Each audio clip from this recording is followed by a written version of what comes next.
Hello and welcome to Dark Skin Tarot. I think this is going to be a pickup pile, and I'm curious, so we're going to only select from here, about the energy surrounding you. So we're going to pick either 3 or 4 cards. I'll allow myself to be directed. That's one.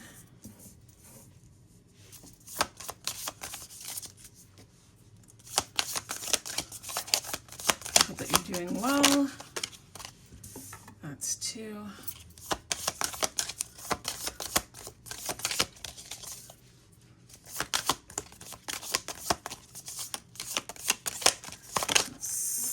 That's 3. Evening Primrose.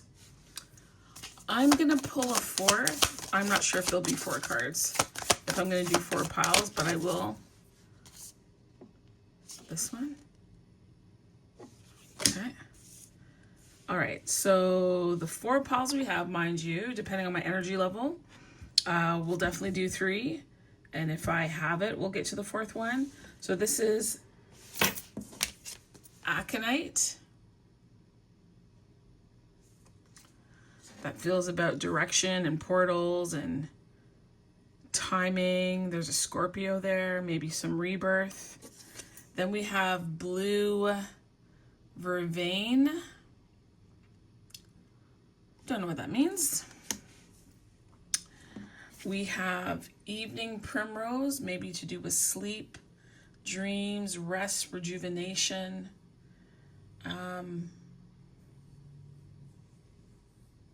The Milky Way galaxy, astro travel. And then we have Valerian.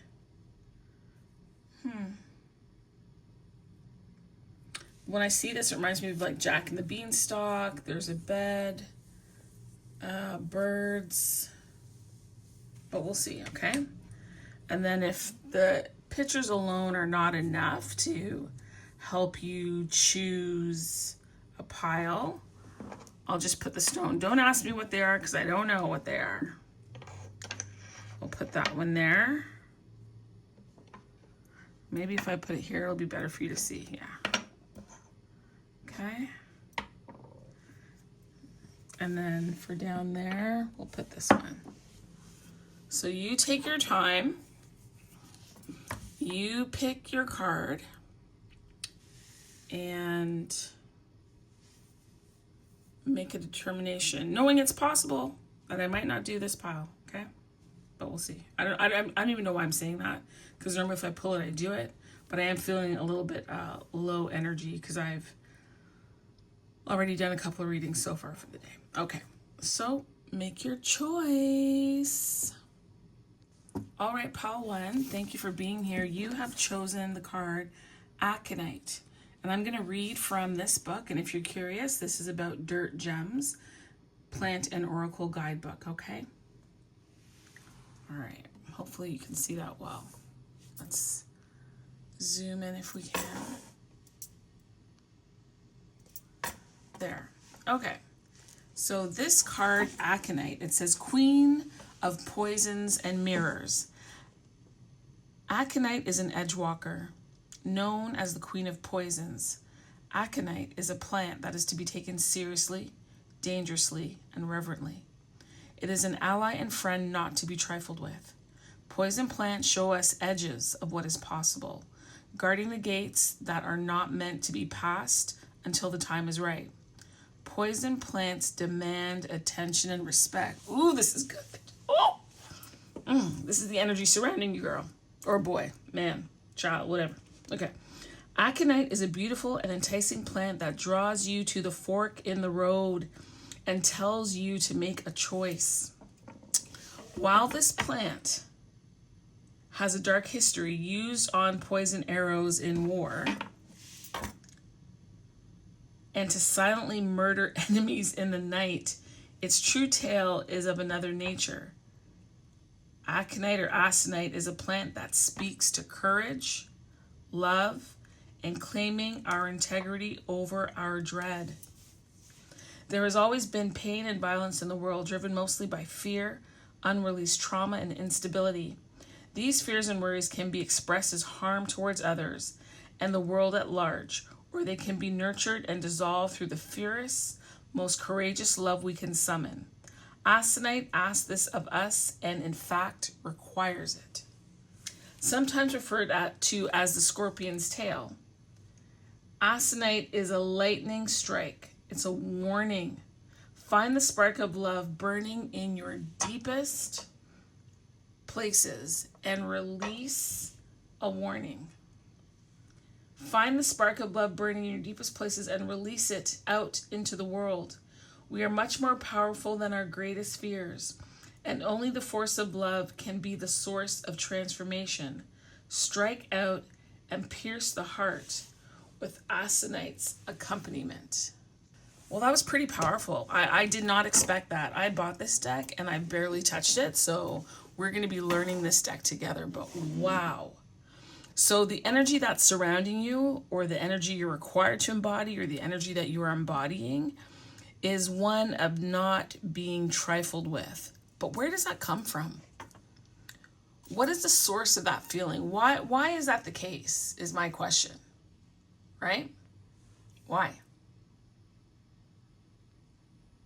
Why is that happening? What has transpired? What has taken place to cause this to be the energy that you need to embody at this point in time?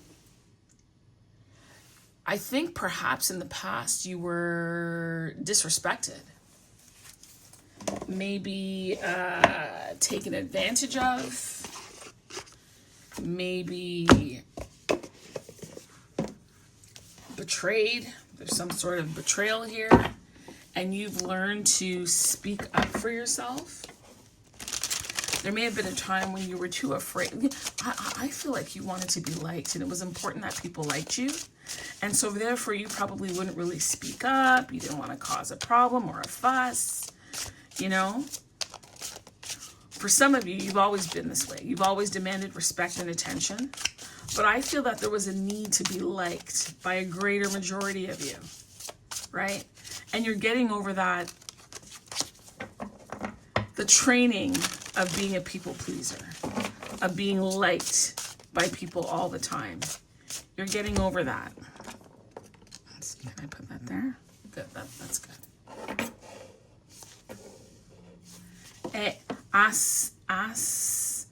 Aconite.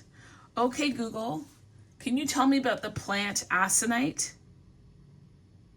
I don't know the answer to that specific question. Okay, maybe I'm not saying it right. Grow your anthurium in a spot that gets plenty of bright and direct light. No. Okay, Google, stop. Okay, Google, what is the plant aconite?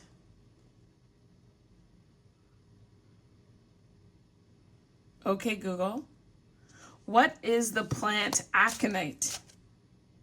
Sorry, I don't understand. Okay, it doesn't know, or it doesn't know what I'm saying, or I'm not saying it right. I just want to look it up. So give me a second. Aconite.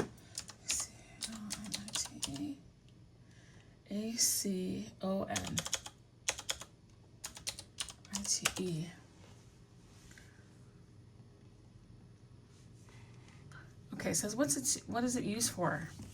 So the root of this plant was used for heart disease and asthma. Okay. And if it's taken by mouth, it's unsafe.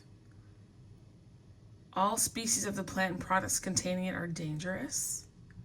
It is fast acting.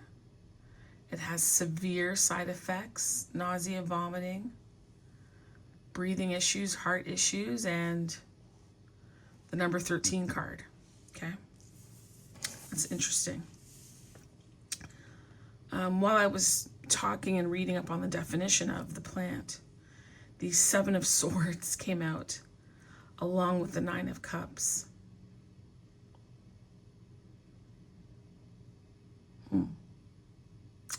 The 7 of Swords, that's clear, right? Dangerous, strategic, stealth. Sometimes one can be about self. Maybe this is a period where you actually need to be about self and put yourself first. There's this book by Mel Robbins, I guess, that just came out, and it's called Let Them. She's not the first one to come up with the idea of it, but it's about, listen, if there's something that people want to do and you don't like it or whatever, like, don't fight it, just let them. Like, let them be them and let you be you, right? Like, sometimes no matter what you do, in a way, you're not going to win. Sometimes no matter what you do, people are going to think what they're going to think. I'm also feeling that this card is about communication, right? I say that because the book said arrows, right? About using this plant on poison arrows. And life and death is in our speech. Like, we can speak life into someone or we can destroy them with our words, right? And funny enough, it's also about direction. It's about choice. And then we also have the Two of Wands here that came out again while I'm talking. And that's about deciding your path. For those of you who might have been people pleasers, it's okay not to please people. It's okay. You know, it's okay to live for you. And I honestly think there's a balance when we do these things. There's a balance to what we do. I don't think it's right for it to always be us and to always be about ourselves. I don't. But, you know, that's how I live. You don't have to live that way. What I like about this Nine of Cups is that that card is also speaking to courage and love and integrity. And sometimes we have to move in a way that other people will not approve of.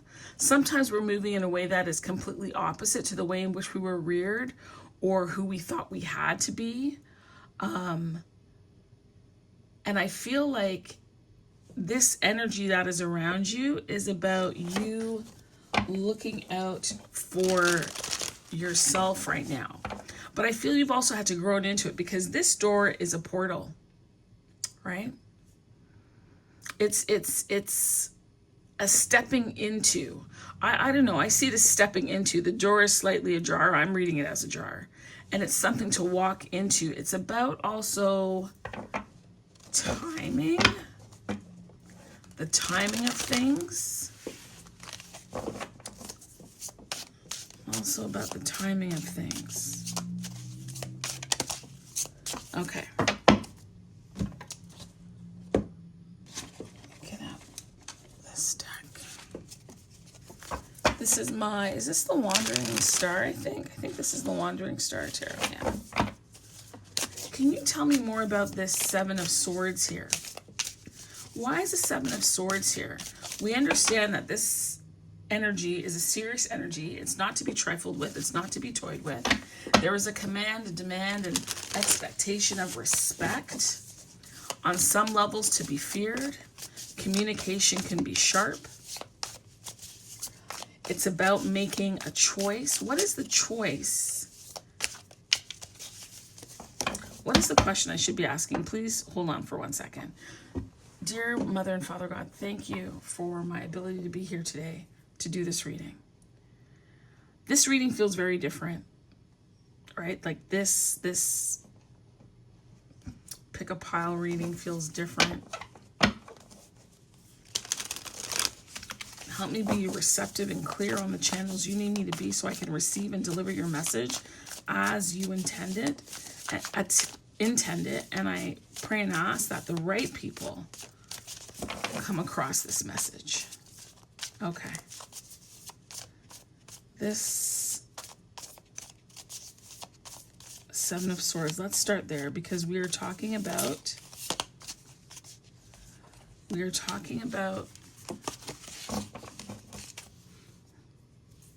the seriousness of the energy that is either surrounding you, you're embodying, or you need to embody.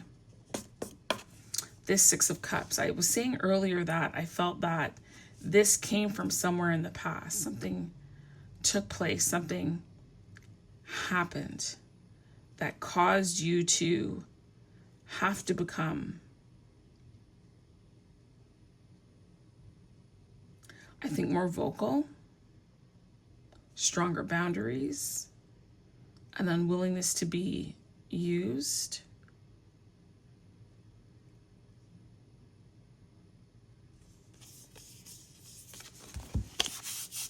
Some kind of hurt or betrayal took place. This is the Six of Cups. It does have to do with connection, relationship, emotional ties. I think maybe there's some emotional wounding.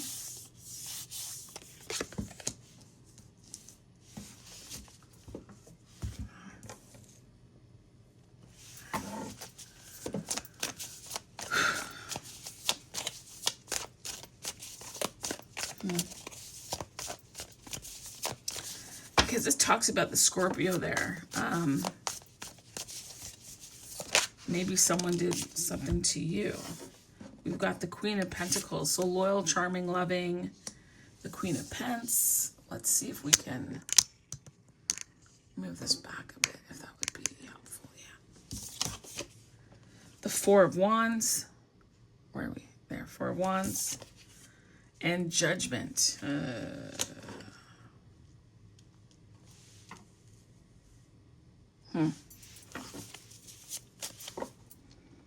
What is a decision that needs to be made? What is being asked of the viewer? Why is this the energy they need for the decision that they need to make? Why is this the energy that they need for the decision that they have to make? Six of Wands, to be successful at something. To have victory. Can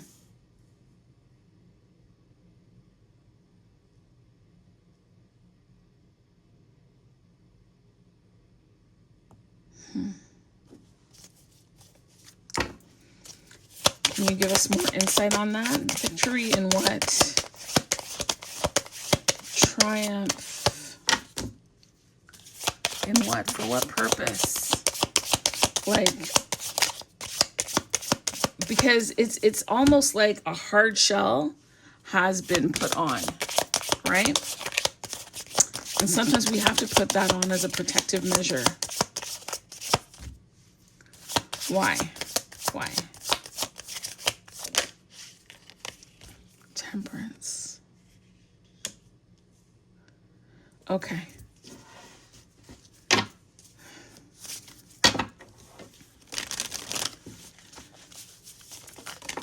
Oops. Okay, we're going to take it. Look at that. So, a decision needs to be made, and your energy has to be such that it is not to be effed with, essentially, that there will be respect, because you're about to make a decision that perhaps the people around you will not like. As I'm looking at this, there's also some level perhaps of secrecy on your part. You're not discussing them with what you're doing. You're making your plans in secret. And as you gather this information and you look over what has taken place in the past, you are making your own judgments. It's almost as if you are your own, or the Holy Spirit is lining up with you as assisting you in this judgment, in this transformation, because you, I believe, were once very loyal in a situation, and you've awakened because you got the Judgment card, butterfly wings. This is supposed to be an angel. My understanding, like a lot of tarot, I don't know if people realize it or not, is based on the Bible.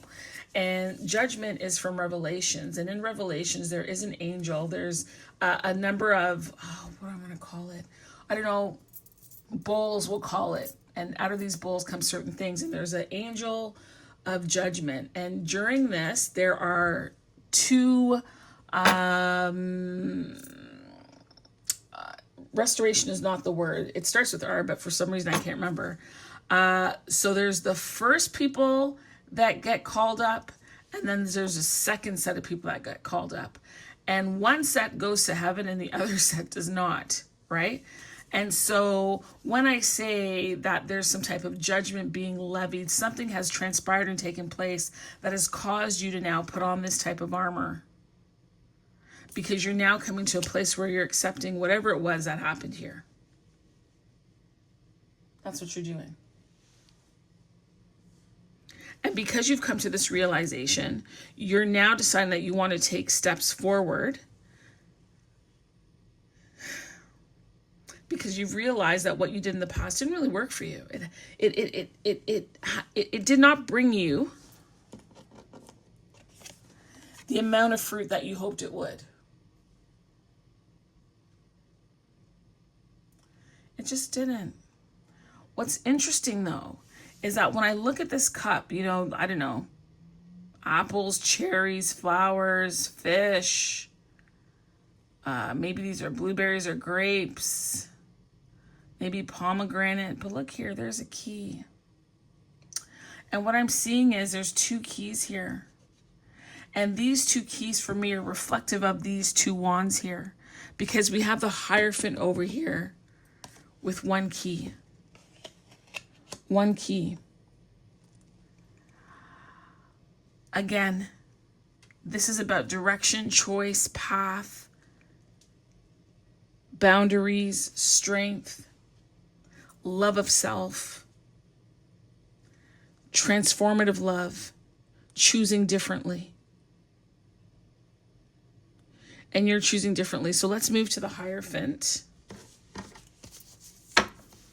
Because I don't think I just explained this card. There's no need to pull out cards for that. But let's move to the Hierophant.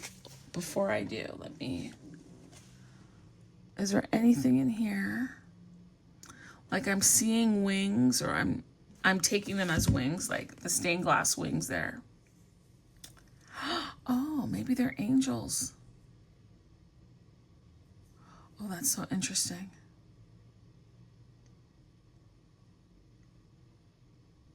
Because in the Bible, there are angels or cherubim or the 4, what is it? The 4, I can't remember what they're called. My mind is just slipping. But they have wings covering their upper body, wings covering their feet. They're on wheels, whichever way they need to go. They don't walk. They're just on something that allows them to move like this as need be. To me, what's missing here are the 4 faces. And those are the 4 faces that show up on the world card. So you know how, what does it have? It has a human face, an ox, an eagle. And what is the 4th one? Hold on. Let me just go in here. I don't think it's in this first half, though.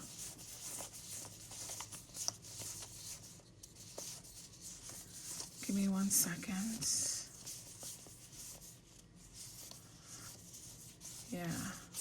Yeah, I didn't feel the energy of that card in that pile. That's what I was like, I don't think it's in the first half. Okay. Where is it? Did I showcase it here in this deck? Or is it gonna be the world? Oh, this is a little different. They have the elements. And not, oh, I don't think I can show her body. They have the elements in this deck and not what they would normally have in the traditional Coleman Smith deck. Okay. All right. But yeah. And I feel like I cannot determine whether they're inside or outside, but I feel for the most part they're outside. They're outside of some establishment, right? Some religious organization. It could be representing government or authority of the throne. Sorry. But they are outside. I'm going to go to the book because I want to ascertain what the key is on or secured to. Okay. What is that? The Hierophant. Okay, let's see.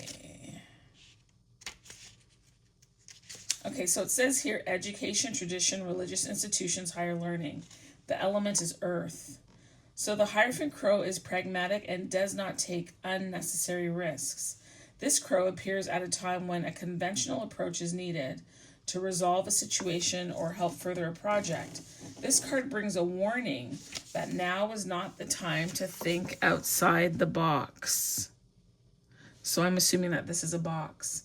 Instead, seek knowledge from a well-regarded institution or person. The Hierophant's role is to stand before others as a mentor, a spiritual teacher. He is deeply connected to the divine and could represent guidance that comes from connecting with our higher self through a professional healer. And that's interesting, because we're here actually seeking the guidance of the energy that is either around you, that you're embodying right now, or that you're meant to embody for this next while. Okay, so let me get back to this. I want to understand tell me about the key. Oh, shite, justice. Well, that's it. There was an injustice, as I said over here. And so part of this, I don't want to call it a switch up. It seems like it's very much required and necessary. It's justice. Justice shows up when there's been an injustice. And there's been an injustice here, which caused you to change your pattern, your way, your behavior, your thought process, the way that you see things, how you analyze what is going on around you. That is what has taken place.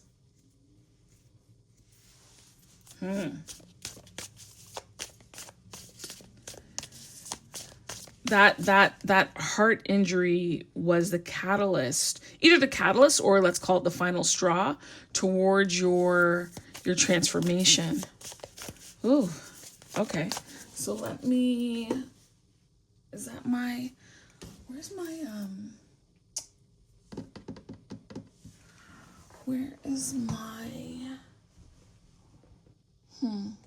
what do I want to use? Because I thought I had my, okay, you know what? Okay. We'll do this. Because I thought I had my other deck here, but we will use the Wild Offering Oracle to close up this message. But for those of you, if you're wondering, did you do the right thing? Are you being too harsh or what have you? The answer is no. The answer is that this is part of the justice that needs to be meted out. Justice for you in the sense that you've got to learn to speak up for yourself, not always doing things to please other people. Don't beg people for friendship, right? You don't have to beg. There's no need to beg. I'm feeling this one. And it's justice for them because whatever took place over here wasn't right. It was underhanded. It was sneaky. It was dirty. That's what it was. Look at that. Sanctuary. A sanctuary resides inside you no matter what is happening. This inner temple beckons you. This inner temple beckons you to enter. Okay? Take a deep breath. Enter and sit down on the throne of your heart. That's incredible. Wow.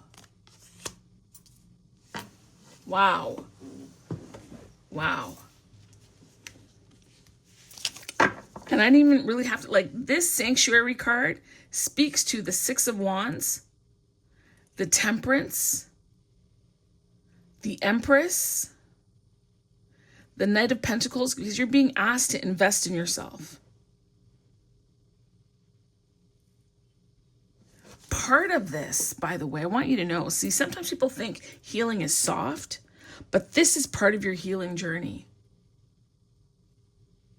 right? And there are some people that cannot cross your boundaries. There are some people that, honestly, you shouldn't even let in. And so if it is that you have to take a bit of a harsh front, so be it. You're entitled. You are entitled, after going through this, to have rest and recuperation and to create your own version of stability. And you're allowed to nurse yourself back to health. Right? And these aren't wild machinations or anything, because we just heard from the Hierophant, which was what? To not try and do anything outside of the box. We're not trying to do anything wild or whatever. We're going to take simple, basic, practical advice and apply it. Ugh. I don't think I need to pull anything else. You know, I'll pull one more flower thing. I'll pull this deck. This is my botanical inspirations. We'll pull this and then we'll close for pile.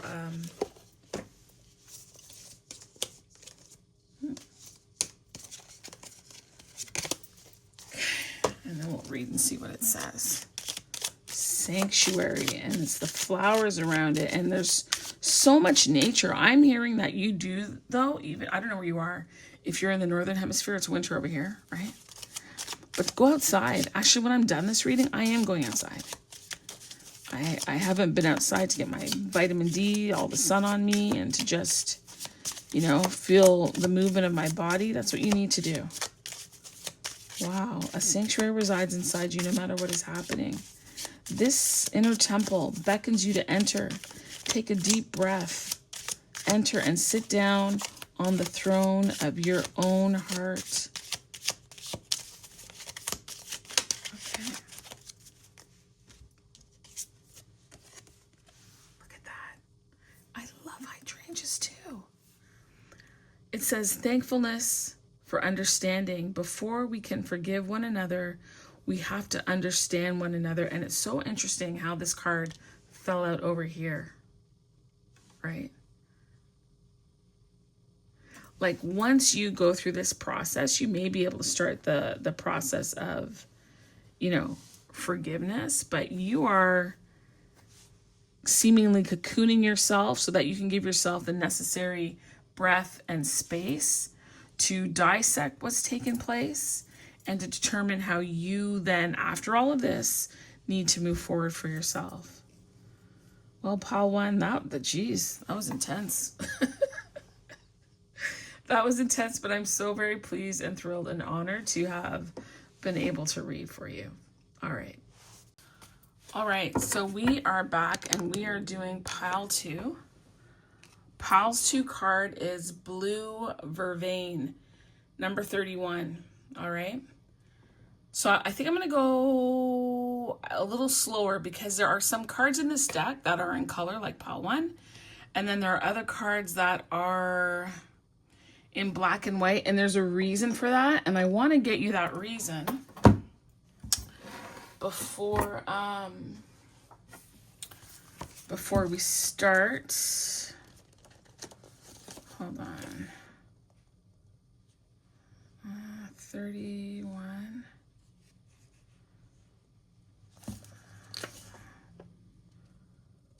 So give me a moment. That's the forward. These are the suits. Oh yeah, and I'm seeing something here and I need to say this. I'm going to put this in my disclaimer. The deck is not designed to replace any medical advice, right?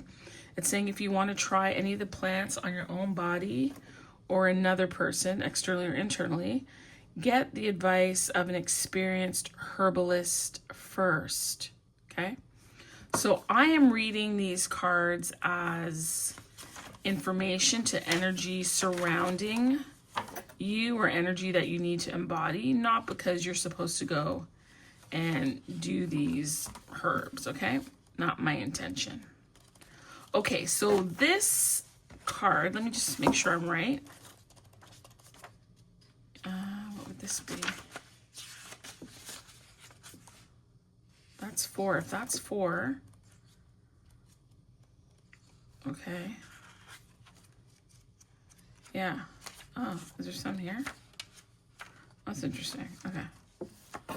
So this is the black and white portion of the deck, okay?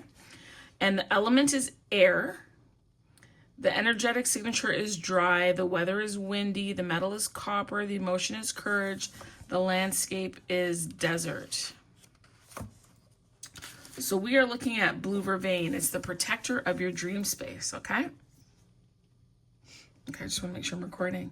So it says Blue Vervain is a dear and faithful Vervain. Don't they talk about, I could be making this up, but wasn't there a movie or a a TV show on Netflix with vampires, and they were always talking about vervain. I could have sworn. Let me see if I can brighten this. Sorry, folks. Okay. So it says here, blue vervain is a dear and faithful protector of our most vulnerable state and habitat, dream space. Blue vervain regenerates our nervous systems, not by giving energy or connecting us more brightly with our on, but because they allow us to rest, restore, and renew. They are an ally to those who have suffered trauma at any point in their lives and who therefore find it difficult to feel relaxed or safe, even when the original threat is well past or gone. Blue vervain is a soft and heavy blanket to wrap yourself in and fully let go. That reminds me of like a weighted blanket. If you have one of those, and I have one, I got one for myself and my children and a friend, and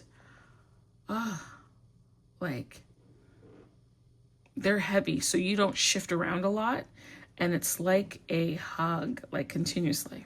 Anyway, for those who feel the nights are too long, for those who feel the darkness brings a quiet that lets the pain become deafening, for those who feel unsafe, overly vigilant, or unable to release into full and deep rest, blue vervain says, let go. I'm here. You are safe. I'm going to repeat that because I think someone needs to hear that. Let go. I'm here. You are safe. Blue vervain will not take the painful memories away or make the tender wounds disappear, but they can offer a break, even for a little while. They can ease the weight off temporarily so you can enter a dreaming state, integrate your feelings, and decide if and how you may want to pick up those feelings in the morning or shift the way you carry them. Dreams are how we digest waking life. In this way, blue vervain is a guardian, a memory, and processing your experiences. This plant is a companionable defender of remembrance, along with other dream space plants like mugwort and damiana. Blue vervain is also a restorer of parched earth. They occupy edges, disturb soils, and harsh, dry, poorly treated landscapes. Blue vervain allows these areas to rest and regenerate. Give your edgelands and rocky places over to blue vervain. Wow. So this has to do with those of you who have suffered trauma, difficulty. Oh, that's a little too bright. Difficulty, trauma, perhaps anxiety. I'm feeling depression for some. Difficulty sleeping, can't find rest. Your thoughts are constantly going, right?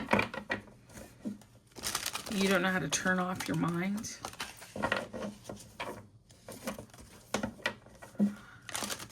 The issue of feeling safe is a very real one for you. I'm sorry to hear that. Again. What?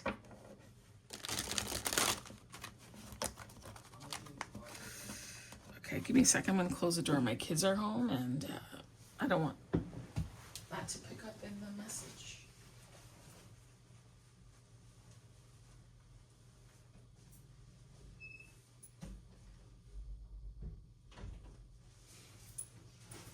Okay.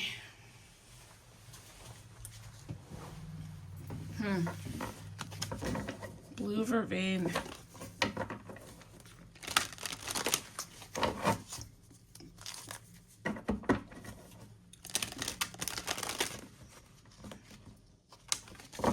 These cards are so big. They're hard for me. Hey there. Sorry, a phone call interrupted the video. All right.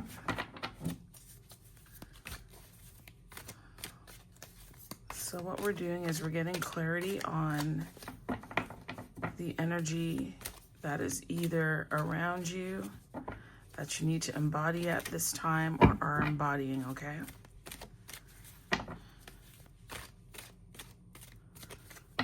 All right.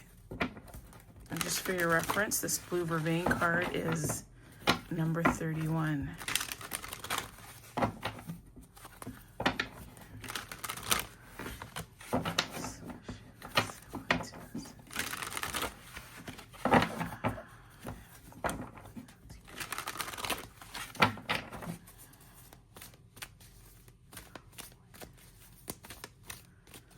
I'm just praying. That's why I'm quiet. Let me make this screen a little bigger.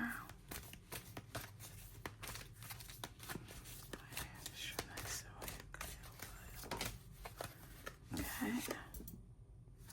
You've got the dancer.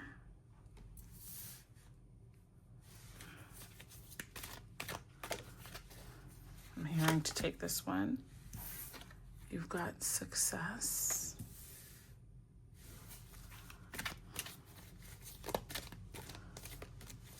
You know what would have been?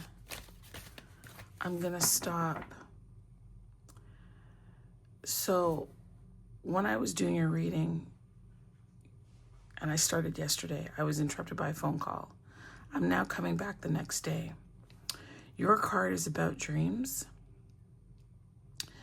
I'm hearing that I need to get my dream deck. So I'm gonna pause this and then I'll be back.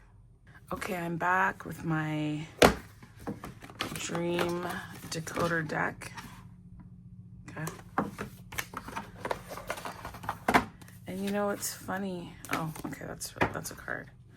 I find that as I'm doing the readings, I am actually, I don't know, taking on the energy or something. So I'm not gonna say no to these, right? So, all right, God, thank you so much. Please give me cards that give more. That's interesting. These fell out. These are a lot.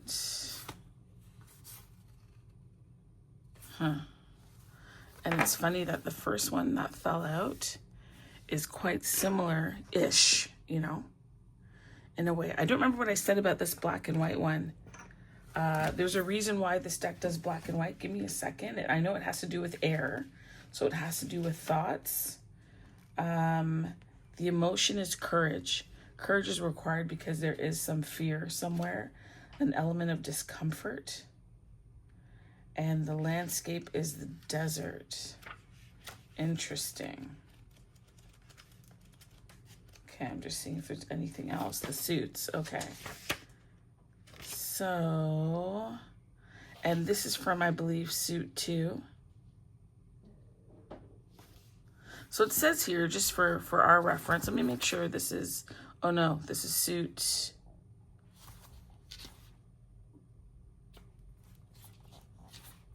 Okay, this is suit 3, and suit 3 is about adrift, okay? So what's it saying here? Each of the suits is a family for the cards within them. They're not linear or literal, and the connections may not always seem immediately obvious. For example, look at this, so interesting. You may find a plant card that grows in the swamp in suite 3, the suite of the desert, because this plant's other significant qualities are related to plants in that family.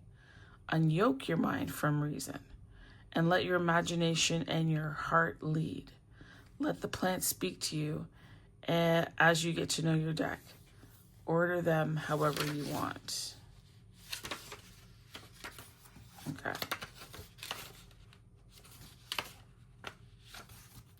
All right, it's interesting that they picked deck 3 as the example. And it just hit me in my mind that the desert can be equated in a way to the dreamland. Vast, expansive, huge. Sometimes there's a feeling of desolation. When I look at this, for some reason, it's not. But these pieces up there remind me of aloe. But nonetheless, let's take a look at these cards that fell out. You know, sometimes when you see readers doing tarot and too many cards come out and then they'll say, oh, that's too many cards, let me put them back. I have adopted the habit of when a lump of cards come out, I'm either meant to only shuffle from them or to exclude them from my shuffle, one or the other.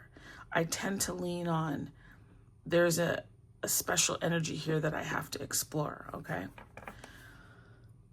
So this first card here, it is called, oh, whoa.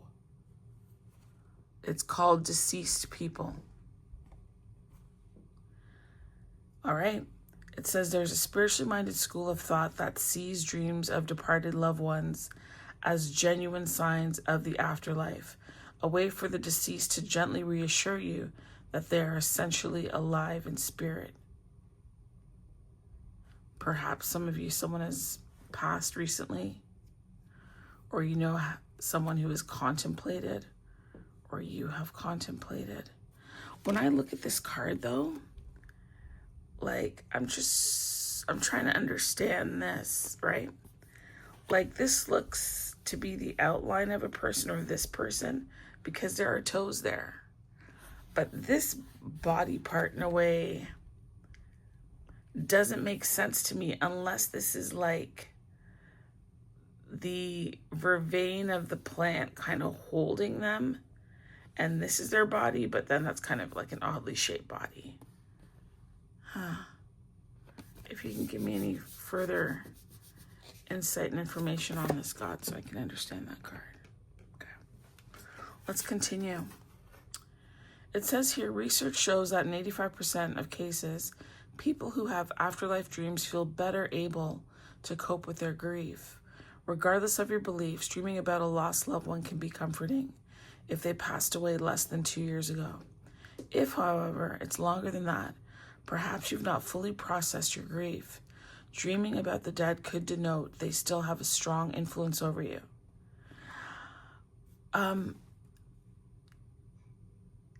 When I'm reading this, the person doesn't only have to be deceased. It could be someone that you long to be in connection with. And I don't mean, yeah, we're all connected. I mean like happy interaction, okay? If a ghost or spirit appears, this could symbolize unfinished business. It may also represent lack of clarity in your, that is so wild. I just did a reading. Okay, because we're getting this, you need to go back to my reading. What was it called? Something about, yes, the message that spirit has for you, it's happening for the both of you, not to the both of you. You need to go and watch that. You need to go and watch that. So it says here, it may also represent the lack of clarity because the issues of unfinished business and clarity came out in alignment with the lunar nodes, which is taking place on Saturday, January 11th. And it touched on that, and there were some exercises and some work that came out of that reading that you should apply. All right. So it may also represent a lack of clarity in your thinking or in some situation you're dealing with. Alternatively, something or someone is haunting you, perhaps an old lover or regret. So it could be that someone has done something to you, or you did something to somebody that you have not yet atoned for, made amends for, apologized for, right? So you could be having dreams of someone that has passed or someone that is no longer, in your life. This is like, I don't know, a watch or a Fitbit. Technology, look at that.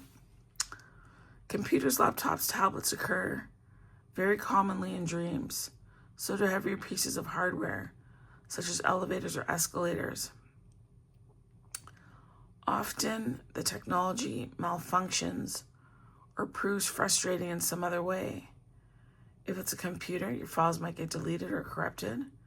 Or if you're unable to access them or receive messages or emails, if it's an elevator or mechanism sticks. We think of technology as a servant programmed to obey our bidding.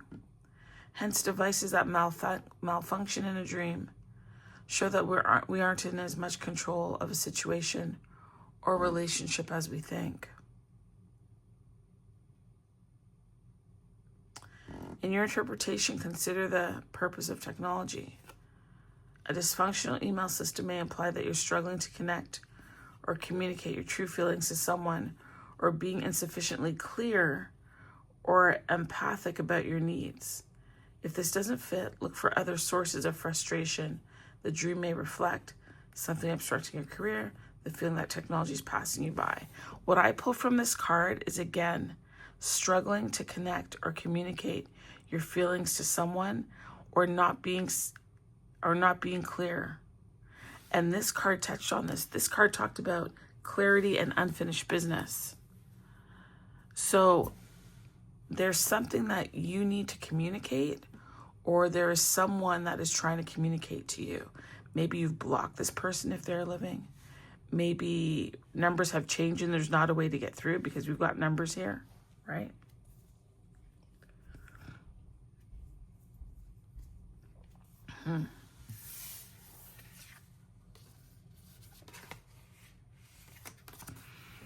All right. This one is shopping.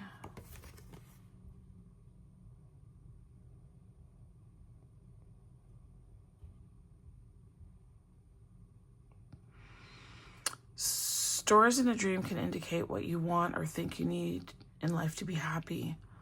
Also, shopping represents choice, the possibilities on offer, the decisions you need to make, the attitudes or responses available to you.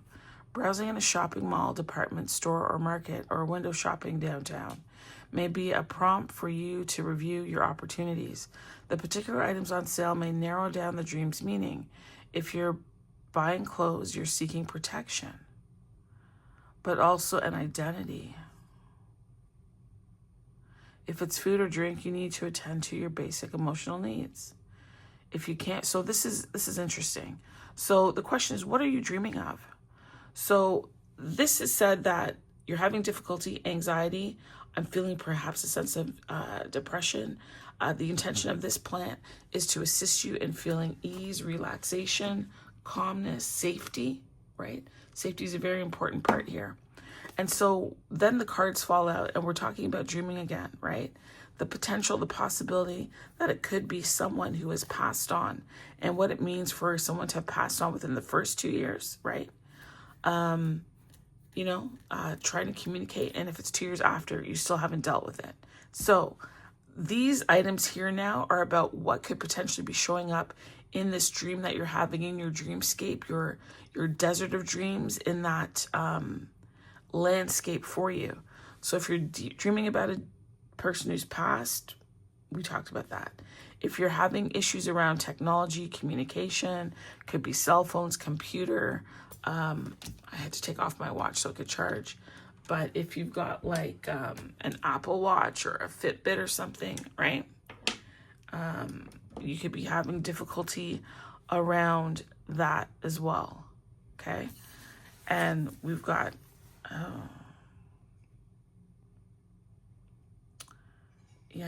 this.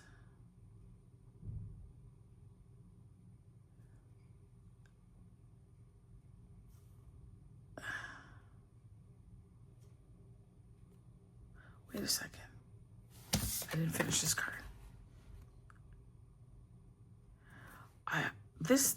The energy here is odd. Like, I feel like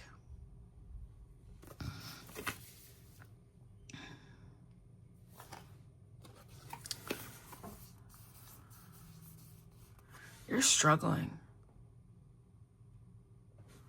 and you're tired and you're just trying to decipher things and get answers to certain situations. Wow. Let's finish this, okay? So if you are having dreams about like shopping, being in a grocery store, a mall,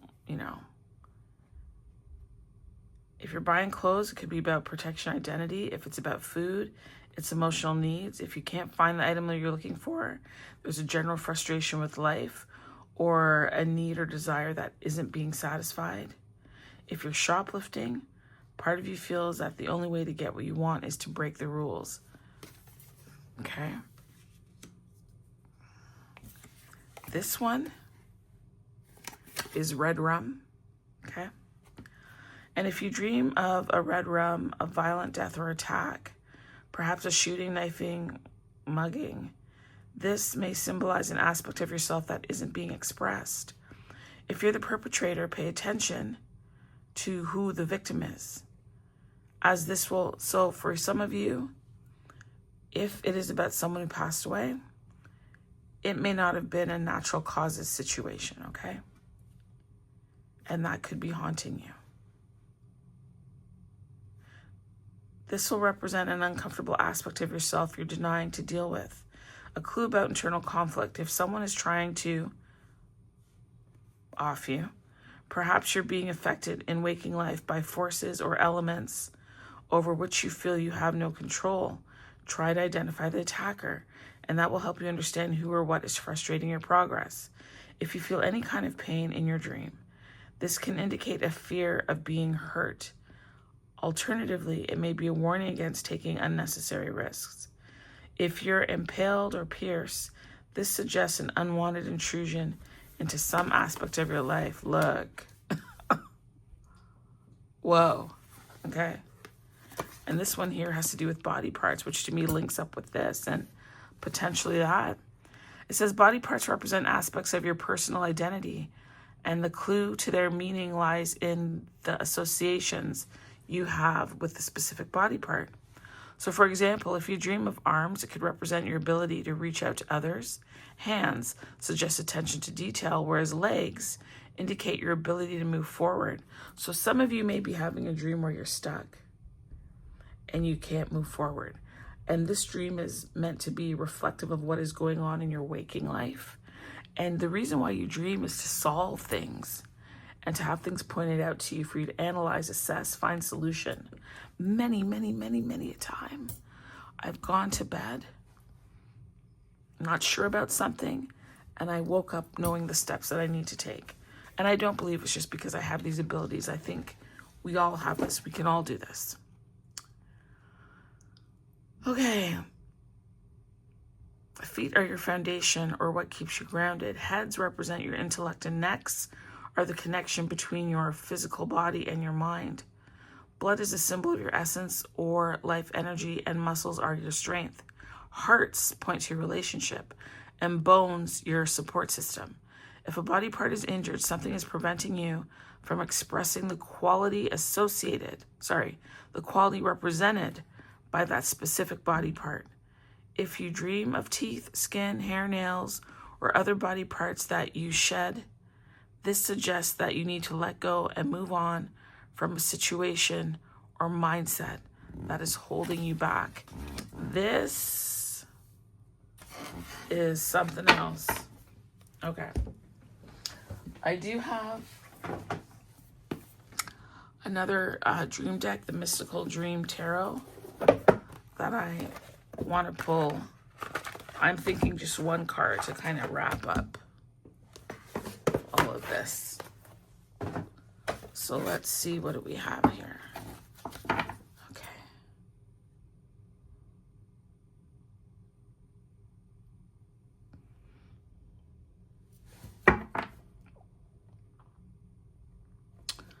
What I'm hearing when I juxtapose these cards against this side is that you want to overcome this. You want to figure it out. You want to get back to, let's call it the lighter side of life, because this is weighty, I gotta say, right? But you need to process whatever this dream is. The answer for you to getting to dancing through life again and having and finding your success is resolving this, okay? So you got the card Spirit of Wands. All right. Spirit of Wands. Let's see, what do we have here? It says that this card, see? This card signifies a happy woman, loving wife, and a mother who gives freely, embraces sacrifice for the good of others. She's well connected to her intuitive knowing, advancement, growth, news, and ambition. And I just finished saying your answer to having this is getting through this. I'm going to move this over here because that's where it belongs, okay?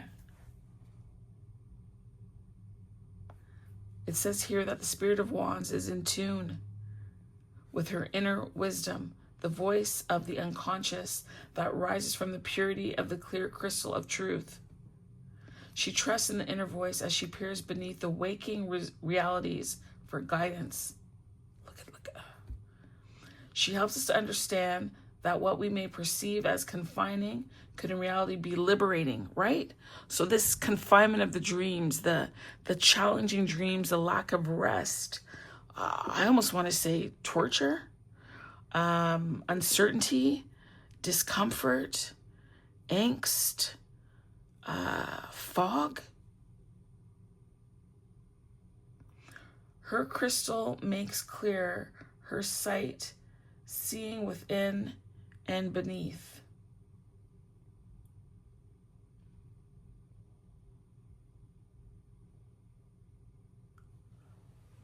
What's interesting, you can't really tell here, but this card has a hint of pink. This crystal has a hint of pink in it. And she's got pink crystals there. It's a pale pink. You might not be able to pick up on it. Hold on. Okay, Google, what time is it? It's 8:09 a.m. Oh, okay. Says here, her crystal makes clear her sight, seeing within and beneath surface realities. She communicates her findings through dreams and visions. She helps the seeker focus on the crystal with its many facets and conveys the necessity of accepting the difficulty of the dark path. You are on a dark path right now. Nothing to fear. It is part of life. It is part of the process. Okay? All right. Her message is often challenging, for it frequently shines light upon that which is painful. This is wild.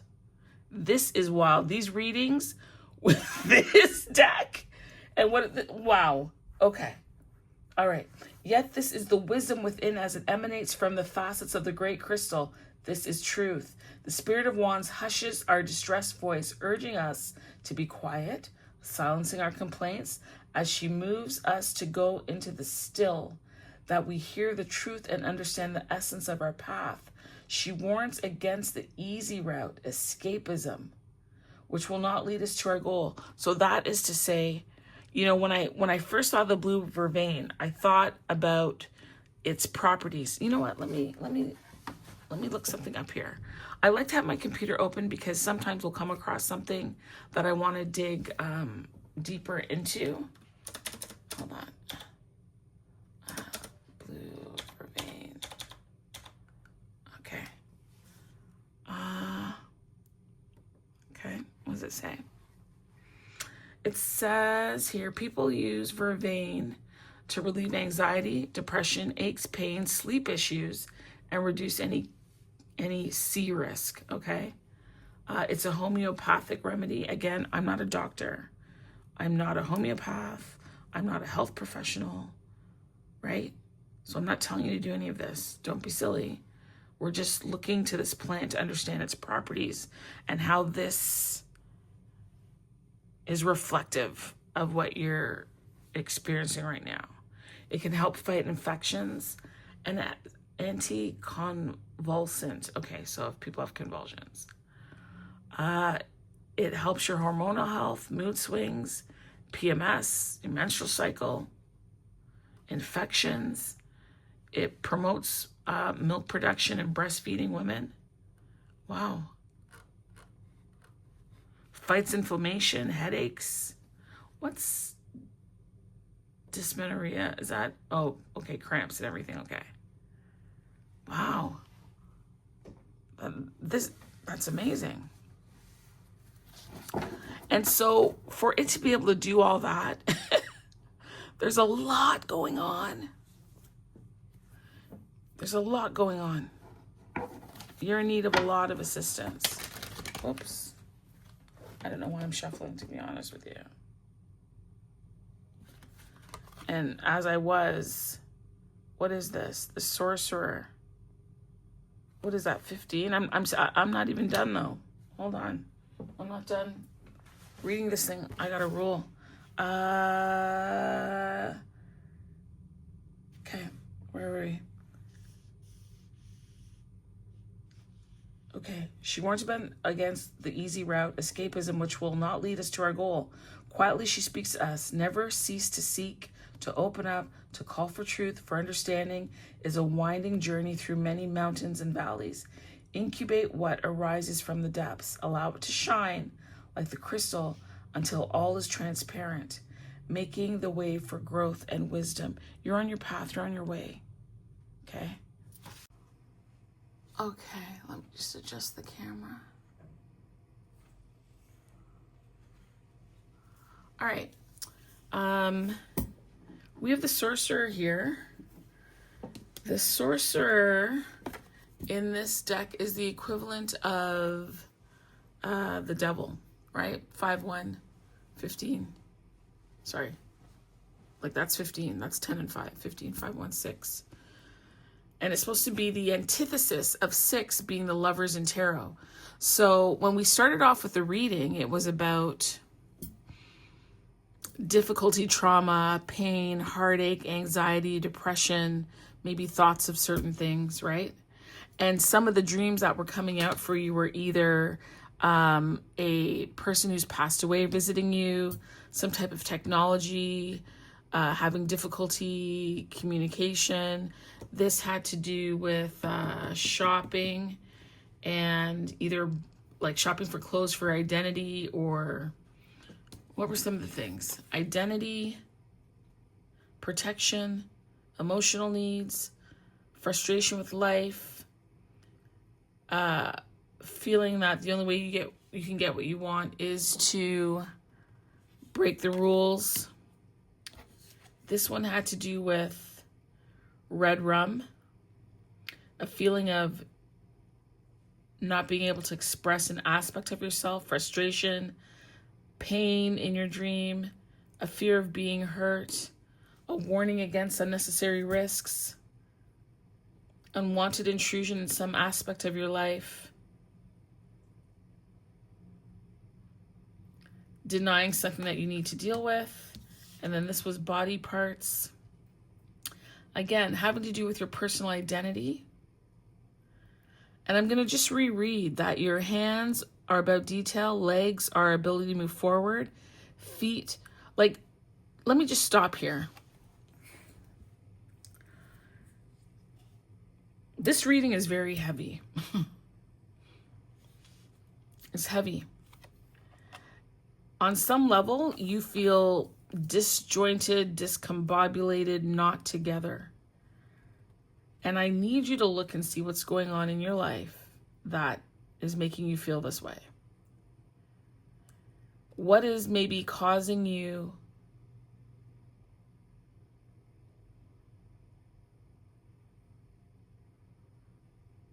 to feel stuck and to not be able to move forward? What is it that you're not letting go of? Where is the disconnect in your life? It could be with your job, your family, your romantic partner, your friendships, where you're living, your internal world.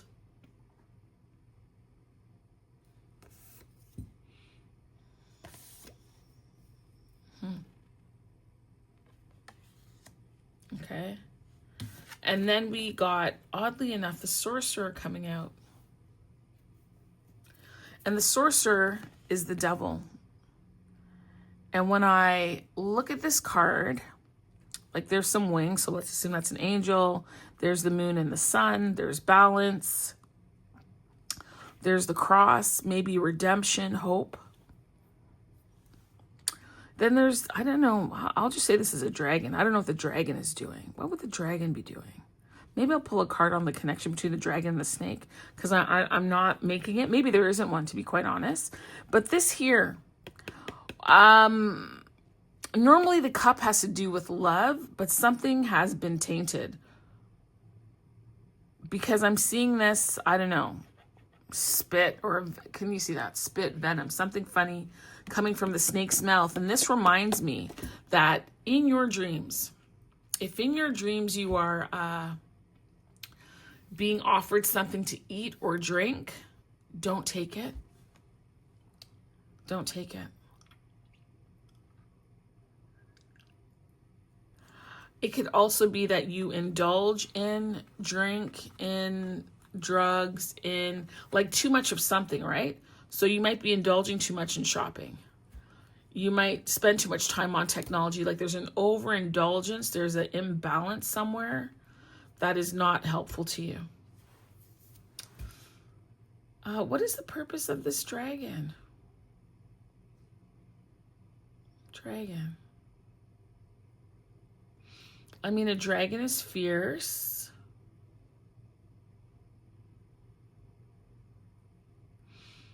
Snake versus the dragon. What is, isn't it like Chinese New Year? Okay, Google. What is the Chinese New Year for 2025? I didn't ask that right.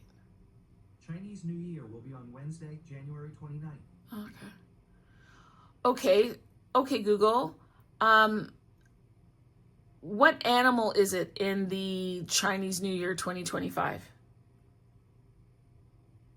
The 1st of Year January of. 2025, the 31st of December 2025 is the year of the snake. Ooh. Okay, Google. What was the animal for the Chinese New Year in 2024?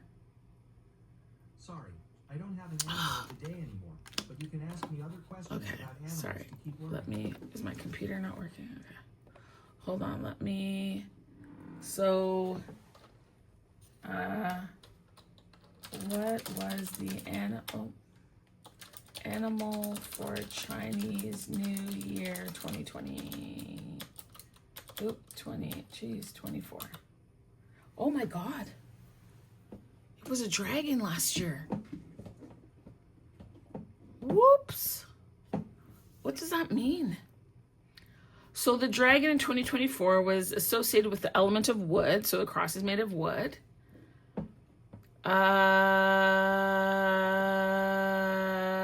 Okay. So let's look up what the snake is. 2025. It's saying a snake, and it's a wood snake. So is everything wood? I don't know enough about like Chinese astrology to even... Oh, hold on. Okay, the 6 of a 12-year cycle. Okay, so this is... Jeez. The year of the snake is associated with...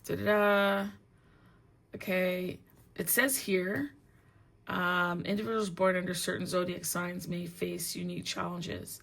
So this is the wood snake. The arrival of the wood snake is January 29th, 2025.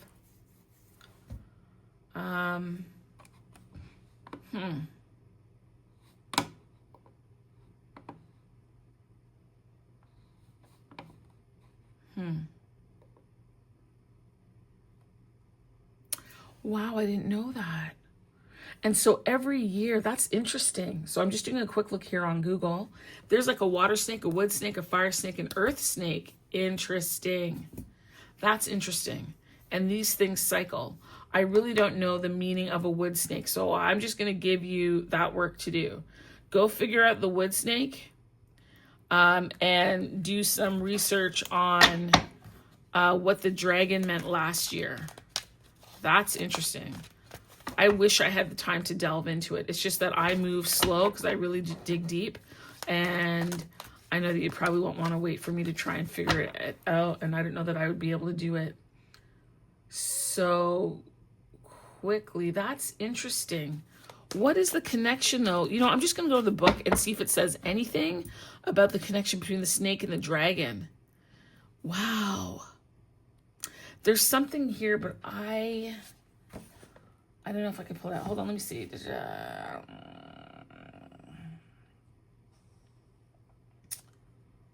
Okay. Snake, the occult, divine wisdom. It rests between the energies of the moon and the sun, intuition and reason, visionary dream. and waking consciousness. It's crowned by the wings of the spirit. The cross may be perceived as an end.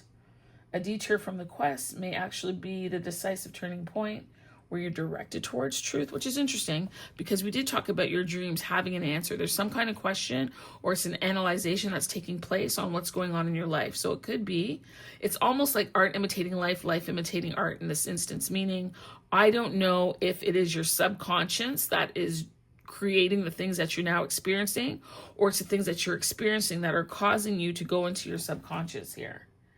But I'm just trying to see if it says anything about this dragon.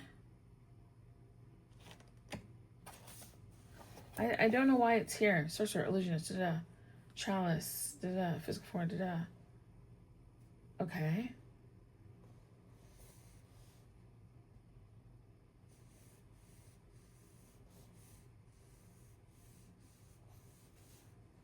Yeah, I'm sorry, just bear with me. I just want to see if they're saying anything about the purpose of the dragon here.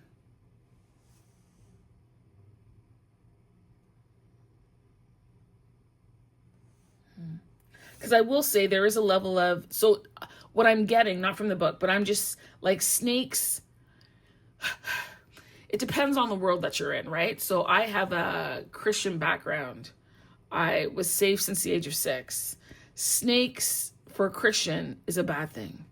However, in this world of tarot, snakes aren't necessarily a bad thing. They are wisdom, they are forewarning.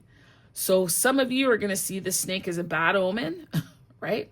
Deception and need to be careful. And others of you are going to receive it as helpful. I like to operate with the belief that everything is working for my good. So even if it seemed like something horrible has happened, there was good in it for me, right? So that's how I work to approach these readings.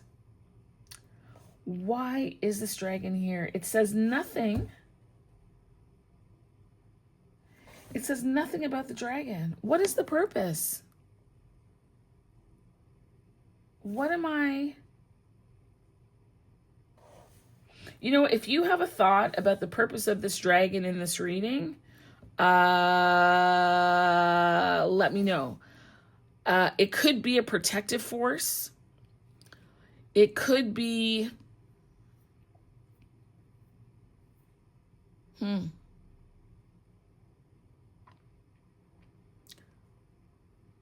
I mean, honestly, if there was a fight, like who would win, the snake or the dragon?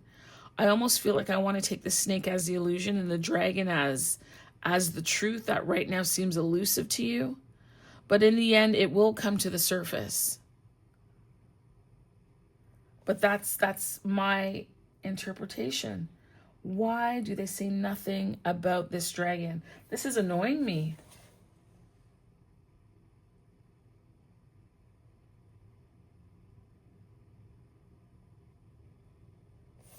Just keep holding on. Keep holding on. It's okay. Yeah, it talks about the sun, the moon, the cross, the snake, the chalice. It says actually that this green stuff is venom, okay?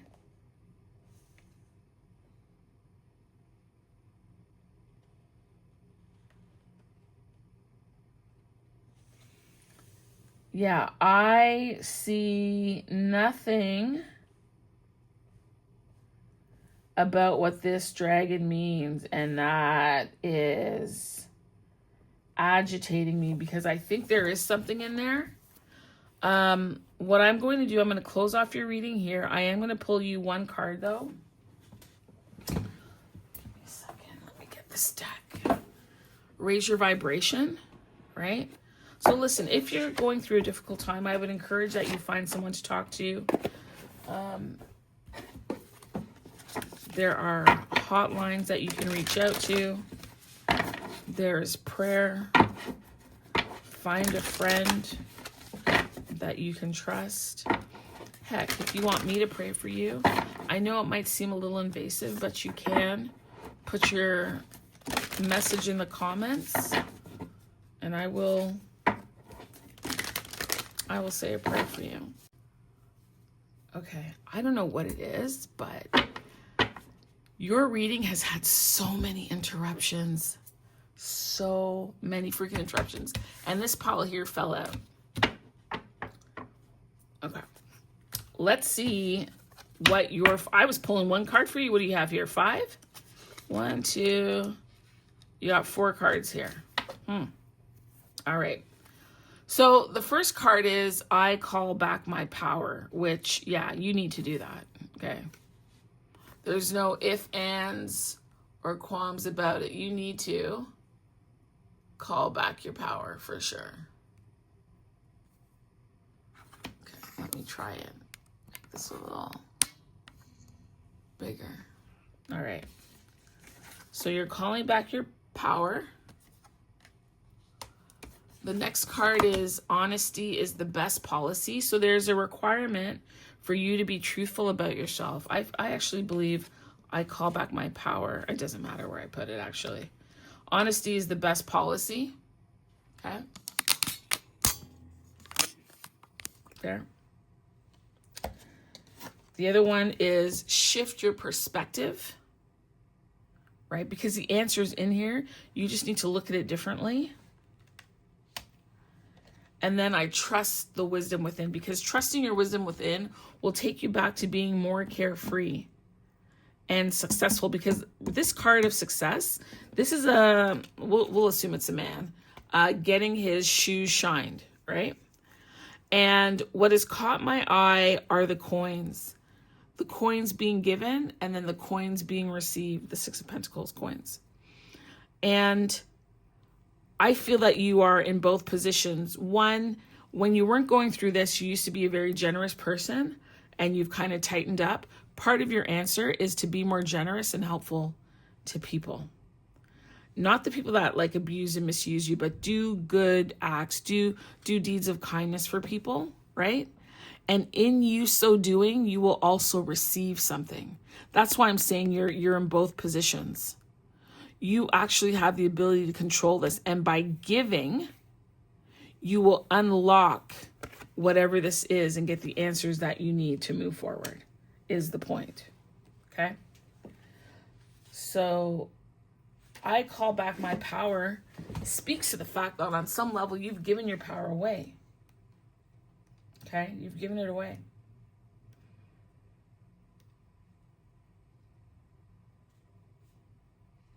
And maybe you've given it away because in some ways you weren't necessarily honest with yourself about how you felt about certain scenarios or certain people, and you kind of went along to get along, and that hasn't worked out for you. Or it turned out to bite you in the butt. Okay? So I think it's really important that you recall the fragments of yourself. Like I had a friend I did a reading for, and what I saw was a cherry blossom for her. And you know when the leaves are falling, the blossoms kind of fall to the floor and they roll away and the wind pushes them and scatters them everywhere? You are calling back all of that. You are reclaiming, I thought of that when I saw this, like all these little pieces of yourself, you're reclaiming it. And even here, even with this, although these are supposed to be crystals, same thing, like they're all around you. You're just returning home. You are returning home.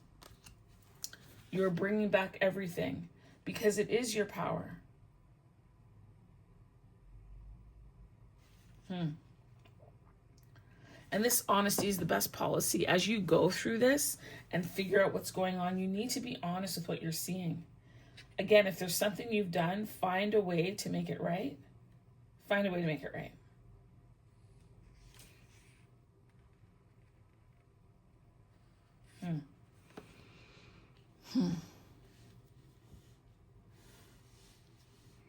Okay, this was quite a reading.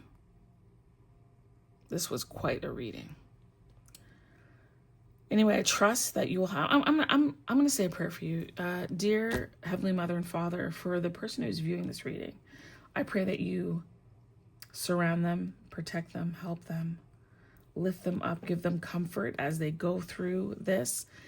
give them either breadcrumbs, set them on the right path, give them direction to find the answer that they need to overcome the snake energy that's in their life around these dreams, right? And I'm not saying the snake is bad. It's trying to direct you and show you something and enlighten you in a way that even if the intention is meant to cause harm, it will bring enlightenment and understanding to your situation and allow you to get back to what it is that you need to be doing, get back to your purpose, for you to feel more safe, secure, solid, that you have a stronger foundation, right? I'm hearing that you need to be mindful of what you watch. If you're the type of person that likes to fall asleep while the TV is on, stop doing that.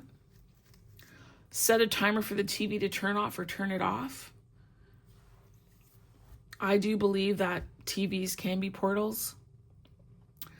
When my kids were younger, sometimes I would leave the TV on, but around that 10 o'clock hour, all sorts of whatever was coming on. Snippets for horror movies or inappropriate whatever. You don't need that stuff hovering around you while you sleep. You don't. So just be mindful of that. Be careful with your gates, what you let in, what you listen to, what you see, what you're eating and drinking, what you're hearing, what you're touching. I just want you to be extra vigilant. Extra vigilant. Okay. Hi, pile 3. It's your turn. You're up. You're up. So your card, let me see if I can, is Evening Primrose. So this is about a person who's sleeping. There's a cat coiled at the end of their bed. There's a hand coming through the window, but I think it's offering the flowers. I don't get the feeling that it's necessarily anything sinister, okay? And then that was your stone there. I don't know if you can see that. There you go. Okay, so I'm going to read to you what your card means. So it says, Evening Primrose is the night bloomer. So it says lubricating, sweet, neutralizing, and cooling. Oh. Evening Primrose primes the way. A moon being and night walker. They are soothing and nourishing, allowing our tissues to relax as they empty of tension and rigidity.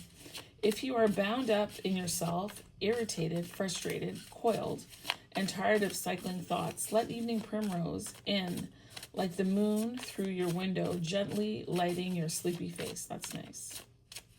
Evening Primrose is nurturing for both those who have given birth and those who have suffered in their early years on this earth. Evening Primrose unwinds long-held wounds quietly in the dark.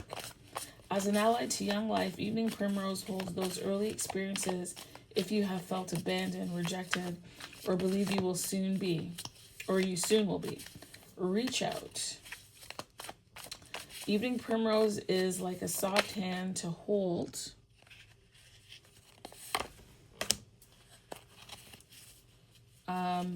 If there is a voice telling you it will never be safe and you find yourself pulling away from commitment, bonding, or soul connection, Evening Primrose can remind you that this is not the only voice in the room.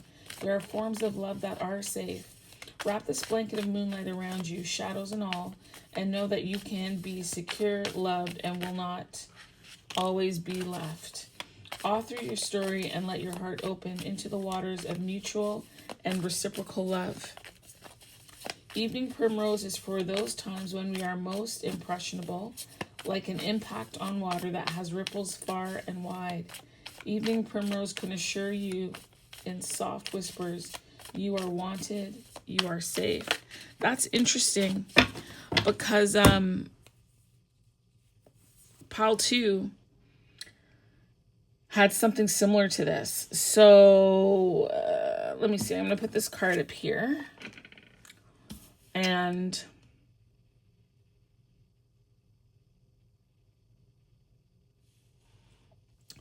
The Queen of Cups came out.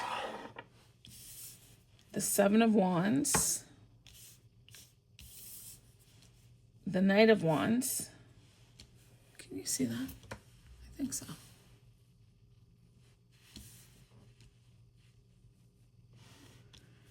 The Devil. And then the King of Swords. I would say to you, if you are in this pile, you need to watch number 2 as well. Okay? So what do we have here? We have the Queen of Cups.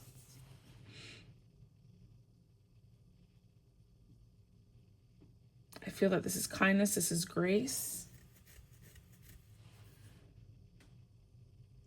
This might be the hand that's like looking after you, over you. A protecting, loving energy force that you haven't always felt. Like you're very defensive. I'm going to say you've been defensive probably for a long time, and rightfully so. But the way to kill this defensiveness, the way to kill the angst, the worry, I think it talked about frustration and feeling coiled and tightly wound. Interesting. Look at that. And only the Devil card has the snake around it. Hold on. There we go. Only the Devil card has the snake around it, feeling coiled and wrapped up. And here it says desire, obsession, fear, and shadow. And definitely fear is what seems to be troubling you. But the way to overcome that is with truth. And with this truth comes clarity and then a path forward, because you could see the clouds are behind the king, right? They're not blocking the view. They're not impeding. But it is with knowledge, application, and intuition, you'll be able to overcome this. I'm going to call it a stronghold that seems to be on you, all right? But the energy that is surrounding you right now is that of evening primrose. There's a soothing energy that is looking to give you solace and peace and comfort and to let you know that you're safe. I'm just, like, the last reading also was about safety. Can't remember what the first pile was. But it was about knowing that you're safe and that you're protected and that all is well. And for whatever reason, you don't feel that. But Spirit wants you to know that you are loved and that you are courageous and that you is kind, you is special, right? You is important. I'm making fun, but not making fun. I'm not making fun of you, but that just came to my mind when I started doing this, okay? I was just going to say, yeah, okay. Oh, whoa. I think there we go, so you can see.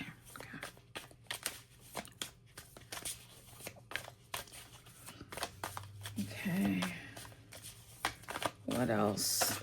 Oh, about the energy. So Queen of Wands.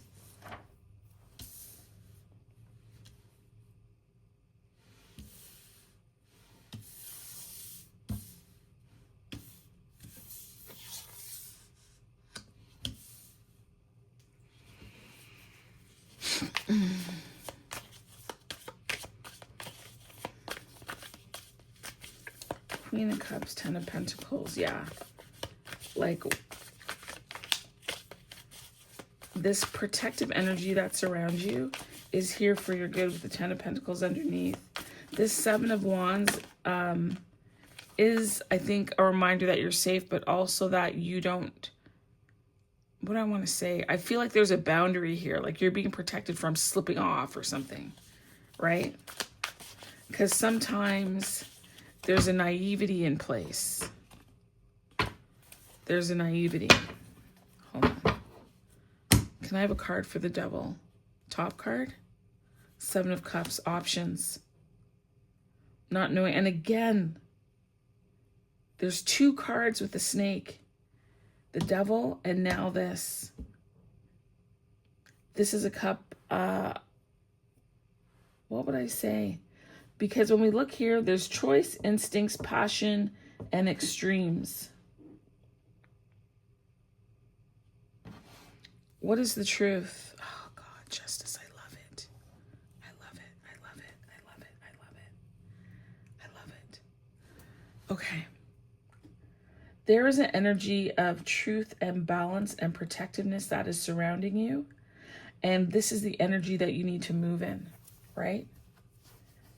So whatever it is that is troubling you, which is requiring evening primrose, and let me look up what evening primrose can do. Evening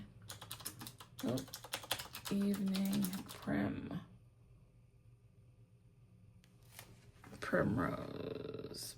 Okay, benefits. Okay, so what's it saying here?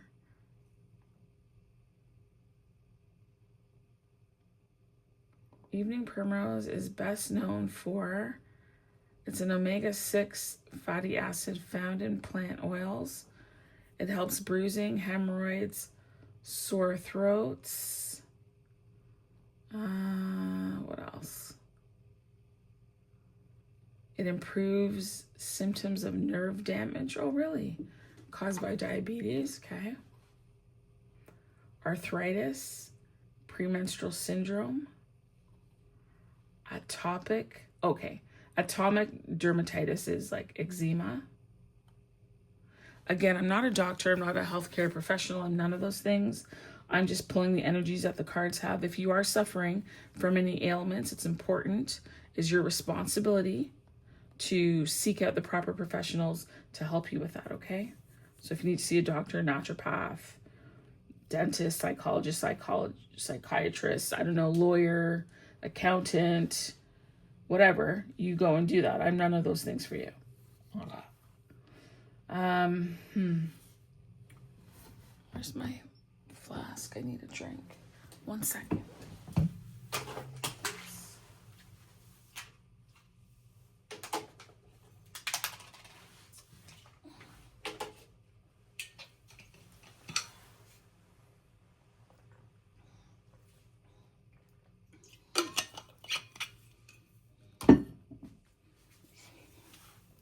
Okay. Let's see here. What is causing you the trouble, though? Like you're experiencing... Is there another deck I should touch? Okay. I will... Oh, where's that deck? It's over here? Okay.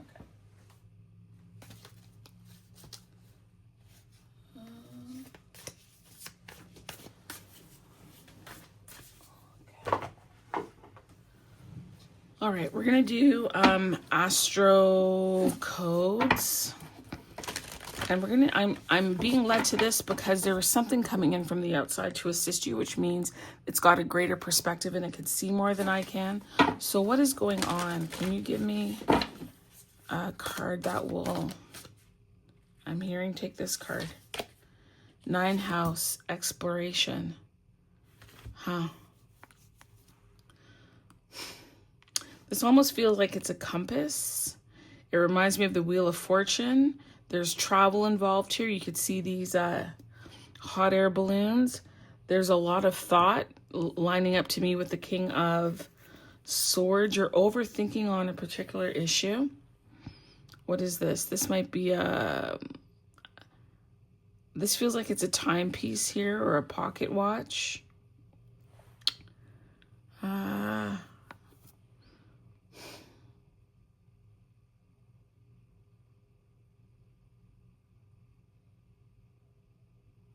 I'm looking at the birds here, and they're not all going in one direction. So maybe some are going, north, south, east, or west. Anything else? I feel like these are specific geographic patterns, ancient patterns. Let's pull out the book to see what this 9th house of exploration is. So what is that? Number 47. Okay. So it says here, if your chart were a village map, the 9th house would contain the international airport, university, or broadcasting tower. The 9th house is the original World Wide Web. It speaks of how we expand our world through official and unofficial higher education, travel, international understanding, philosophy, and global communication. Go exploring, step out of your comfort zone and see what lies beyond the boundaries of your familiar bubble. Step into a new country, try a fresh attitude, immerse yourself in an unusual body of knowledge or a spiritual philosophy you did not grow up with. It is hard to see your bubble, the lens for your experience, until you step outside of it. So that's interesting because you are having a challenge. That challenge is bringing you frustration, stress. You're cycling through thoughts a lot. You're feeling irritated, bothered, irate. And part of your solution is gaining a new perspective. And that perspective can come from a number of places. Sometimes it is travel. And it doesn't mean you got to hop on a plane or a boat. You could spend time in a different neighborhood. You can read books for different countries, cities. This traveling is also not necessarily physical.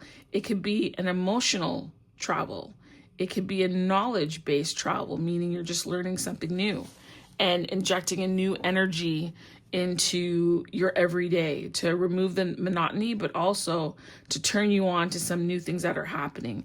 This snake here is the monotony and the repetition, because it talked about these reoccurring thoughts like over and over. And by injecting something new, you break the thought, you break the habit, you break the chain, the pattern of what you're doing that is not working for you, that has you in a situation where the energy of primrose oil needs to surround you. So it's either the energy surrounding you, the energy that you need to be in, or the energy that you are in. That's what we're reading for, okay? The purpose is to help ease you through this time, okay? So let's continue reading here. Okay, so it's hard to see your bubble, the lens for your experience, until you step outside of it. Look back at your socioeconomic milieu, family and friends, education, and confront any unconscious assumptions that your people, your class, your culture is all there is, right? And I think it's actually pretty fitting. It's fitting for, my God, certainly what's going on in the United States, right? And there are some Canadians who seem to be adopting some of the attitude, I have to say it, of the prevailing U.S. incoming party and their behaviors. And that's not opening your world to an extreme, right? They are not all that is. And perhaps on one level they know that, which is why they're behaving the way they are, because they want to be all that is. But that's not the way. It's really not. It says you are being charged to develop a truly diverse perspective and understand that real diversity, and look here, be it person, ecosystem, or company, builds resilience. So this is a test of your resilience, no question. And it could be career related for you, right? I mean, certainly could be, family, friends. It could be a relationship. It could be your employer. It could be coworkers that are troubling. It could be neighbors, right? It says to push your unique boundaries. And if you are an urban international traveler, you may be the most stretched by small town life. Read the philosophy and spirituality from a far corner of the world. Once you've done all this work, share what you've learned with the world as a speaker. Oh, I love that. As a speaker, a writer, traveler, a teacher, an internet diva, wake up the world. It's saying here that when you finally break through and you can see far horizons, it can be difficult to reconcile the allure of those infinite possibilities with the familiarity of the people that are close to you, and both are important. It's important because it gives you breadth and depth. It allows you to react, understand, participate, observe, know a variety of people, situations, places, and things that you can apply at any time. This in a way, is a sense of expansion, quite frankly. It is. I would encourage you, actually. I did a reading a little while ago, and I think it was something like message from spirit about that this is happening for not just the both, like to the both of you, but for the both of you, or something to that effect. You should watch that reading. You should watch that reading for sure.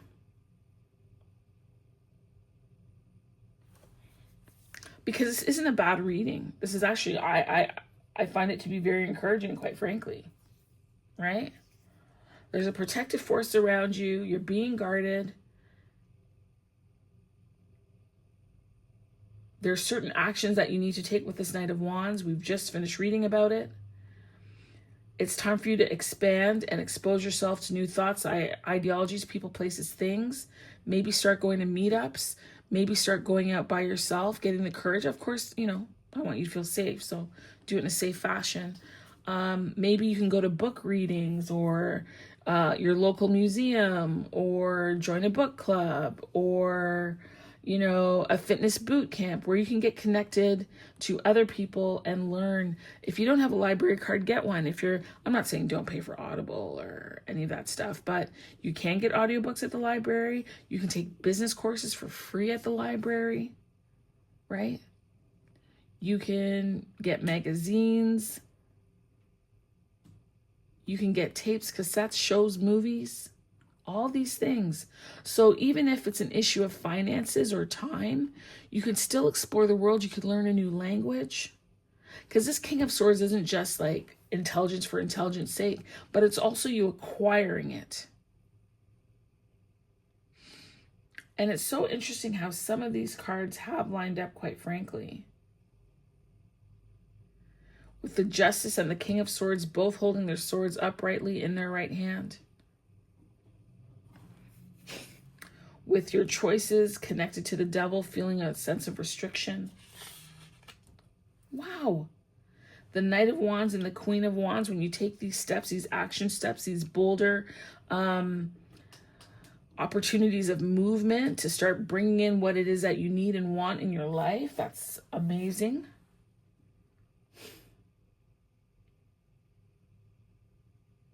There's a multiplication, not just in your creativity, but your prosperity.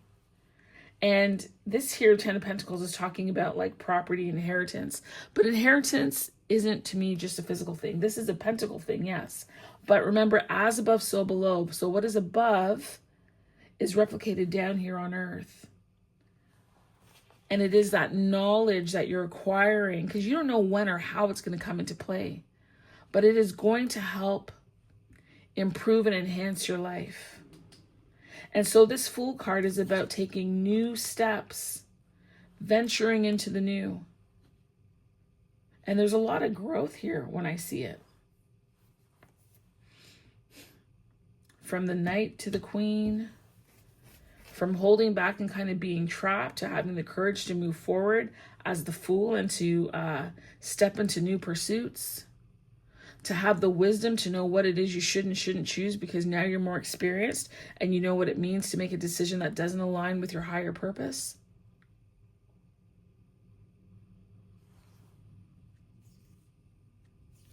To have a hand in bringing in your own justice, but also allowing yourself to be bathed into the protective element of the Holy Spirit that is guiding and covering you with this energy of the primrose oil. There's a soothing that's going on so that you don't necessarily have to be so guarded. There's a flow in life that is available to you, and you are meant to tap into that. Sorry, interrupted by a phone call. So what is happening here? I think as you, wow, I am hearing seeing astral travel, and it doesn't mean that you're necessarily traveling in your dreams, right? But I am seeing that there is a level of travel here available to you. And I think what's happening for you is that you're being prepared to stretch, prepared for growth, prepared for abundance, prepared for newness, a different way, a different path, a new perspective. And that is what is happening in your dream world, right? This is what is happening in your subconscious. There's a preparation that's taking place. I think that's lovely for you. And the evening primrose is helping to smooth out any worry, any fear, any uncertainty in your subconscious hours when you are sleeping, to help give you that gumption to make the right choice, to discover new passions, to learn to rely on and trust more of your intuitive direction.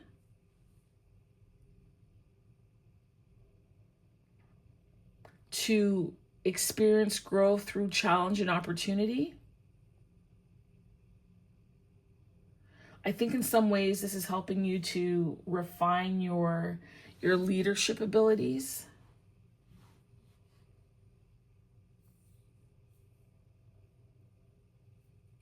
Right?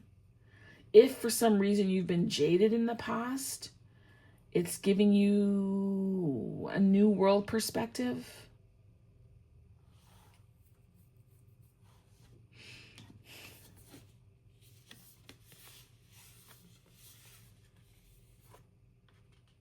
And if there are some of you out there who have been feeling, I don't know, I'll just say unfocused or what is the word? Let me hold this. Unsure of your path or direction, fret not is what I'm hearing for you. Don't fret about it. It's okay.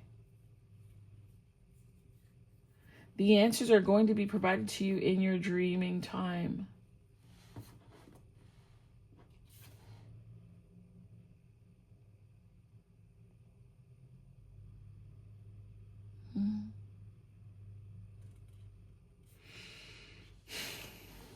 Okay. I like that. So be prepared for an adventure, right? You're being asked to trust and to relax into this new unknown, because it is an unknown for you.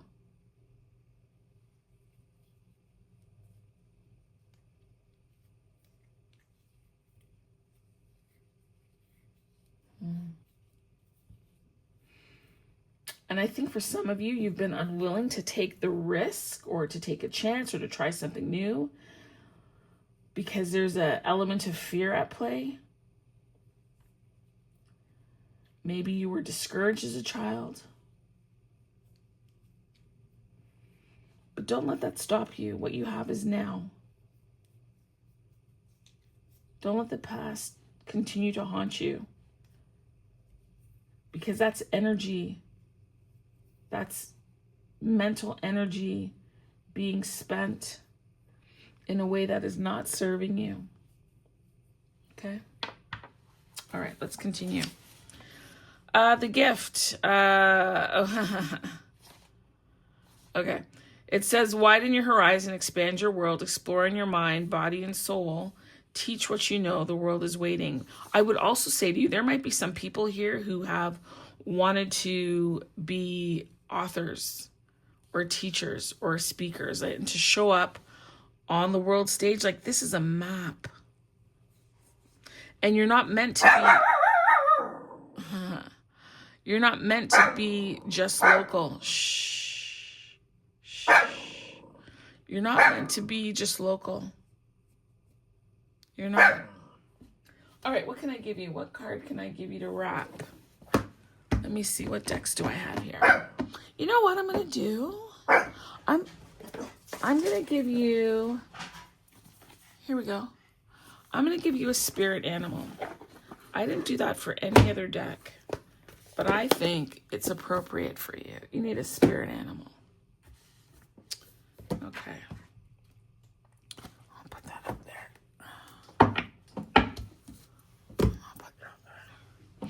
Okay, God, as I close this reading for pile 3, please give me an appropriate spirit animal to remind them of this message. Remind them of the, caring energy of the, okay. All right. The caring energy of the evening primrose. Okay. So 2 cards came out. We have number 9 and 17. Interesting. Oh. Okay, so you've got 2 cards here.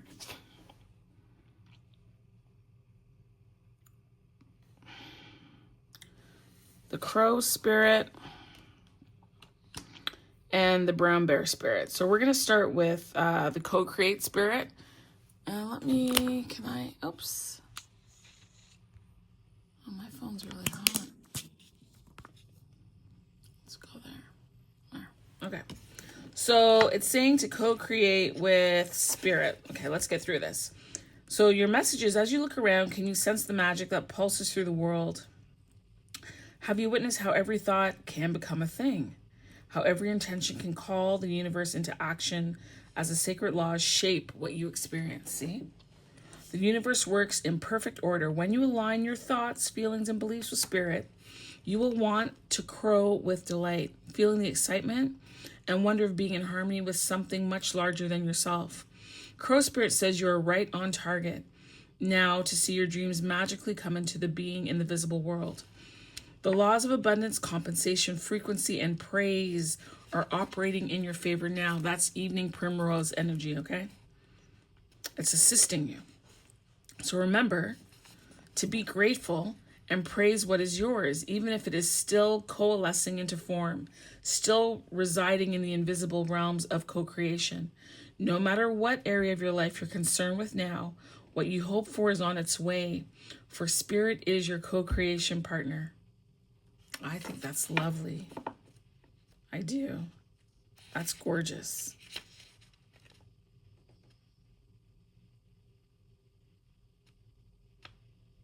Also, you need to trust.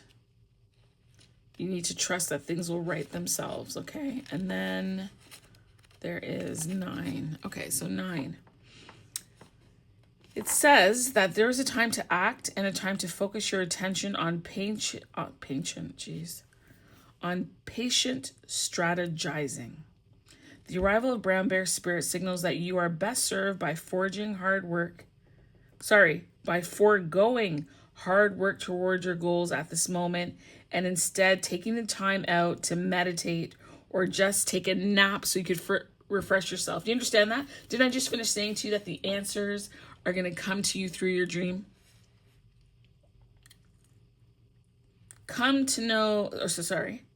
Or just take a nap so that you can refresh yourself and begin planning what you want to co-create next. Come to know the lay of the land as you contemplate and imagine what you might do in this vast space and of possibility before you, and begin forming a plan, right? Talks about that. Remember, sleep allows for dreaming and rest allows for clear-headed strategizing. This is... How might you become the person you wish to be and experience whatever your heart desires? Insights will arise as you explore, right? Oh my God, it's come on. Exploration as you, okay, where am I? I'm just getting too excited. Calm down, Missy, calm down. Insights will arise as you explore the possibilities and begin envisioning your plan. Knowing what you want will ensure you use your energy wisely in the days ahead. Be patient at this time. Relax and be calm and peaceful so you can recharge. The call for action will come later. So for some of you, it could be good to know that you're co-creating and that you can ease into it. Others of you want to rest first, and that'll allow you to, because remember I said as you're sleeping, things are working themselves out. And look what came out. Just to affirm everything. Wow. So for you Your spirit animals or reminders of this message for you are the crow and the brown bear. Okay? And it's interesting. Remember I said some of you want to know that you're co-creating and rest. 17 reduces to 8. And if we're doing things sequentially, it's 8, 9. So it was perhaps read in the right order. Wow. I would say for you, I think I already said it, that you should go back to a previous reading that I did. And it was about you and your other person, but that's not why I'm sending you back there. I speak about the lunar nodes. I speak about the shift of, what was it? I actually made notes from that message. Yeah, the shifting from Aries, Libra into Pisces, Virgo. And I gave a direction and a chart for what you should do. Listen to it and follow it and do it. Okay? Thank you so much for listening to my reading.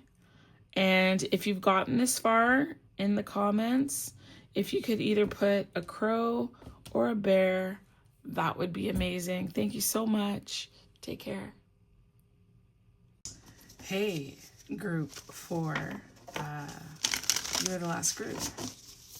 And I'm actually doing it. If you saw the intro, I was feeling a little bit spent. I wasn't sure that I can get all the way through, but I took a bit of time, and I'm going to do those of you who have pulled or chosen the 4th card as your card.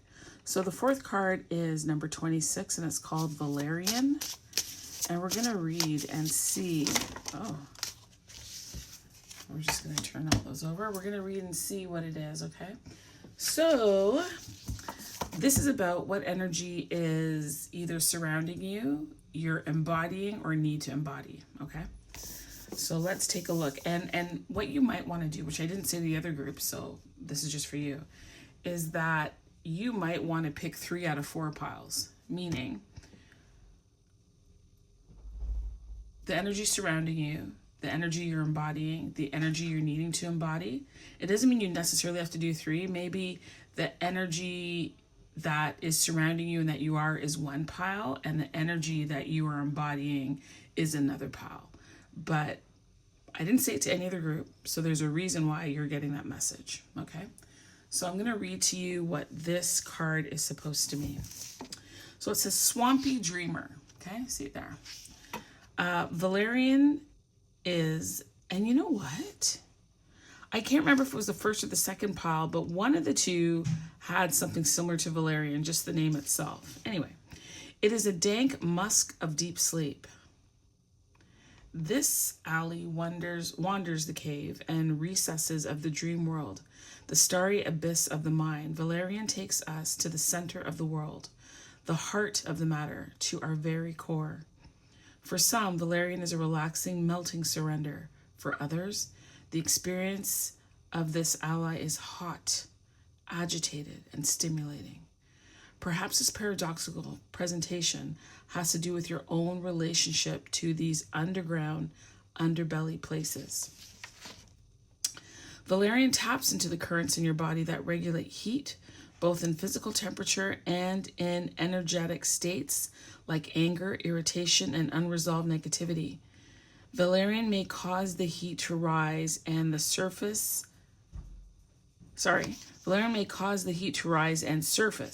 allowing it to dissipate and resolve as steam does. Valerian may also lead you into the damp, sputtering places that need heat to ignite your smoldering debris into action. For those of you who are lacking the depths of sleep to integrate daily experiences and process memory, Valerian is a true aid, but engage this powerful plant with caution, as they may bring you sleep through a startling release with sweat and shakes. For some, Valerian can cause great discomfort, and a relationship with Valerian must be on the most subtle level. We cannot always dive headlong into our challenges or areas of growth. Instead, we must court them, whisper, guide, and coax. Valerian offers us a honeyed starting line with their fan of sweet white flowers. Approach softly, breathe in, and begin.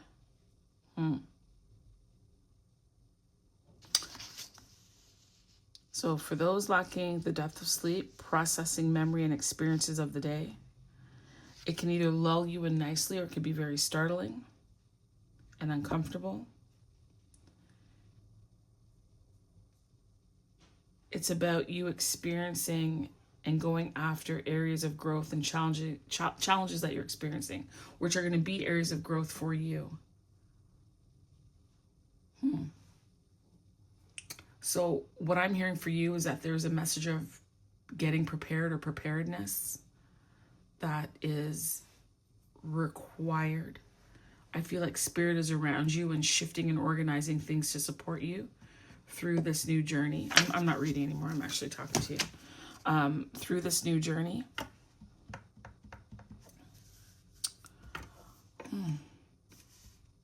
Look at this card. Like there's a ladder. So normally we think of a ladder going up, but there's a descension that's taking place here. Right? There's a bed. You know, when I see these things, when I see this, I don't know about you. Tell me what you think. They look like teeth to me. Like, you know, I don't know about you. I used to have these dreams that my teeth were super loose or they were falling out.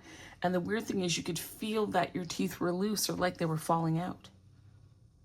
I think this is another bed here. Maybe someone is lying down, I'll say with their back to us. That's the pillow and they're covered in a blanket. There's a candle. Maybe lighting the path. There are 2 vases here, which actually remind me of, I want to say, Temperance, right? The Temperance card, which is card 14 in the Major Arcana. We also have 2, I want to say that they're peacocks. They have eyes on them. 1, 2, 3, 4. 1, 2, 3, 4, 5, 6. 1, 2, 3, 4. Yeah, they each have 6 eyes on them. Something about it to me is reminiscent of lovers. There's a fish here. And there's watery. It did speak to watery depth. So anyway, let's dive in. So this was the first card that fell out, Justice. There's a balancing of something taking place. And I said to my friend the other day that a lot of people think that fair means equal, and it doesn't. It doesn't. Fair means what is just.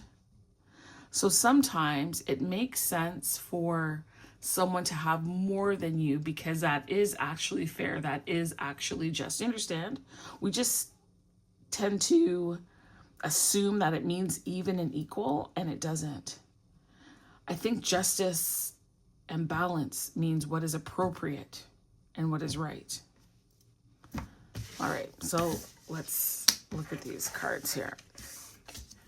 Okay, we got Knight of Pentacles. Okay. Kind of taken a long way, which is interesting because we talked about this being a type of journey that you're on and you being prepared, you know, for the road, for the ride, for the haul.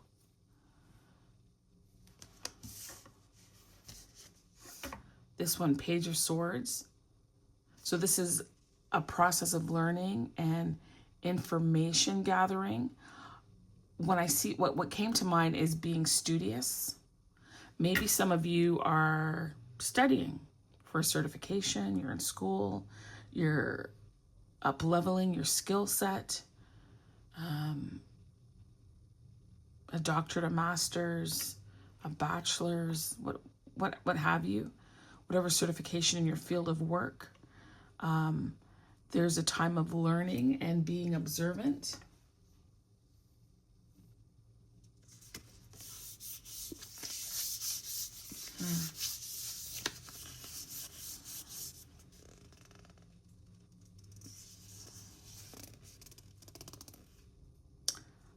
Information will be coming to you. You need to learn to decipher, or not to say that you can't decipher, but you gotta increase your skills of discernment. and know what to receive and when to what to push aside. What is for you and what's not for you. Okay. The Hermit. Which makes sense. It makes sense because when I look at this is like you're looking for something. You have a lantern and you're looking for something. You're trying to solve something. When you look at, you know what's coming to mind for me? The Spellcaster's Tarot. I actually have it here. And in the, it's not that much different, let's say, from, you know, the traditional Rider-Waite. But in this one, there's a lantern, but he's got keys. And when I talked to you earlier and said how the 2 jugs there reminded me of temperance, here's an example of temperance. Kind of this, creating something new, balancing things out, right? Taking the life experience, the memories, trying to acclimatize to them, mold them into something that is transferable, useful, okay? But that's not why I pulled that out, but it did come up, so I thought I would speak to it. Okay. Where is the Hermit card? I'm hearing it's near the back. Sorry. There we are. This is the Hermit, because when this Hermit came out, it immediately reminded me of this Hermit who has keys. If you can see that, there's time, and there's keys, and there's either, I don't know if you can see it there, like 2 or 3 keys. I think it's 2. Is it 2? Yeah. There's 2 keys on the ground there, right?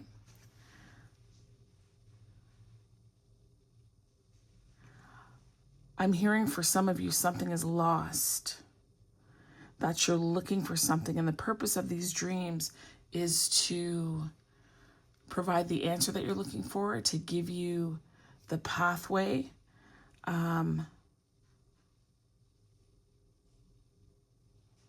I heard going around in circles to find this thing. I feel like he's been looking for a while now, right? Like he probably started during the day and still hasn't found what they're looking for.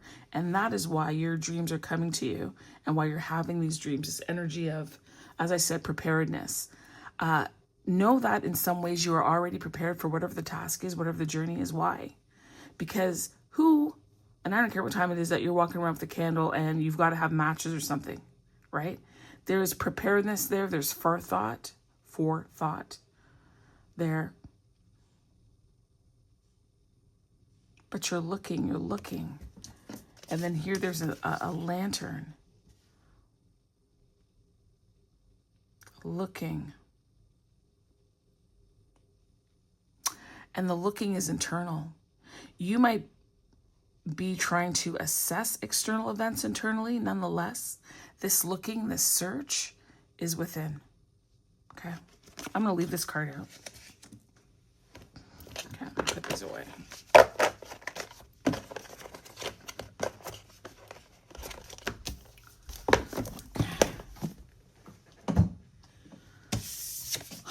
This, the High Priestess. High Priestess is normally secrets, right? Which lines up with the Hermit, looking for the keys, looking for something. Something is not yet seen, not yet released. It's known in a higher realm, but not yet down here. You're looking for wisdom, knowledge, information.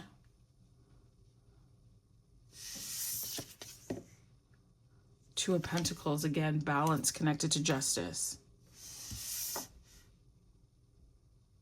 I heard fragile existence. I'm not really sure what that means.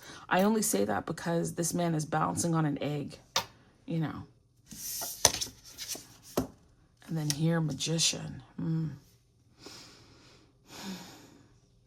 This, to me, speaks to the Hermit card when I said that you already have everything that you need in order to solve this, but there is a requirement to go deeper. There is a requirement to kind of go into the murkiness or the swampiness, I think is what that card spoke to. Okay.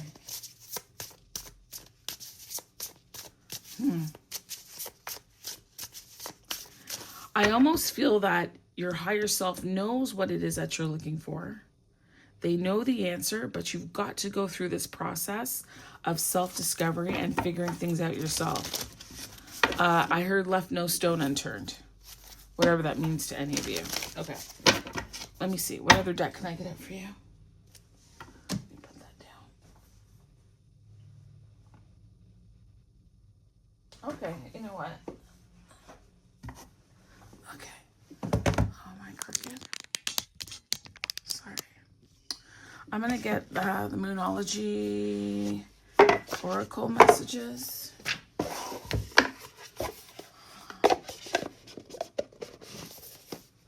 And see if there's anything here.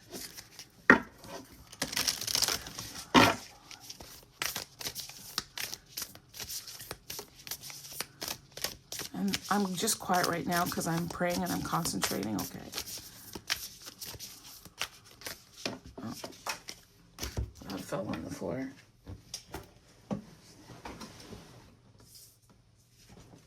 Okay.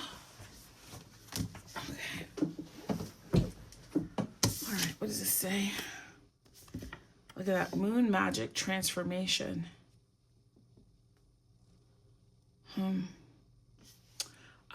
We just had, I want to say, so the new moon, I think it was, don't totally quote me because I'm not an astrologist, but I think there was a new moon in Cap on December 30th. And then there was it okay, Google, when's the next full moon?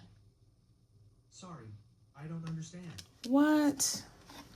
I don't know about y'all, but this thing can be useless. Let me go on my computer and see. Okay.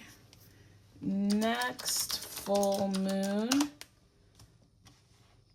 Not now. Okay. Oh. January, what? January 13th? Wait. The next full moon, is it January 13th? Hold on. Oh, it is. Today is the next full moon. Wow. Okay, well, look at that. So, that is funny. Actually, it's not funny. It's spirit working. It's just that as I do the cards for you, I too am a viewer of the cards of the messages that are coming out. That's why sometimes I'm just like, wow. All right, so there's this moon magic transformation. So let's see what that message is for you. That number is, okay, great. It doesn't have a number. That's awesome. Let's see if we can find it here. Okay, look at that, transformation. Now, do they have subheadings and groupings for this? I just want to, no, it's all one thing. Okay, all right. So here, look at this. For additional meanings, it says you can do this, dig deeper. You're learning about your personal power. Believe you've got this. This is a soul test. Totally. All right, so it says, as we move through life, we can aim high or low. For example, when it comes to your current situation, you can hope for small changes, or you can aim for massive transformation that takes everyone involved to the next level. There is magic afoot now. Magical, says the magician, okay? Even if you can't feel it yet, you have the power to transform your life. Believe that whatever you're going through right now is what you have to experience to get where you want to go. A romantic situation can get better than ever when you draw this card, but do allow the universe to show you who the romance will be with, right? It could be with your current partner or someone else. The transformation is possible. If you're asking about abundance, know the transformation is possible in regard to this too. Either way, you have to believe in your powers and your ability to shape your life. Once you can do that, align with the moon cycle, set intentions at new moon, and do release work at full moon. And watch your life transform. Isn't that something? Can I tell you, I believe that I started to do this 4-card reading on Friday. Today's Monday. I did 2 the first day, the second one like the third day. I didn't do anything yesterday being Sunday, and I'm now doing yours today. And I decided, well, let's pull a moon message to see what this is about. It's affirming that you need to go deeper, that it is about, what did it say here? Believing in your abilities and transforming your life. And whatever you're going through right now, you have to experience it to get there. We talked about there being a path. We talked about you being a student of knowledge and gaining information.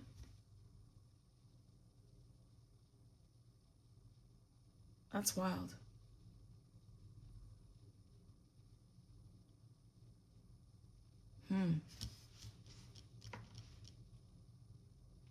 So it's a full moon.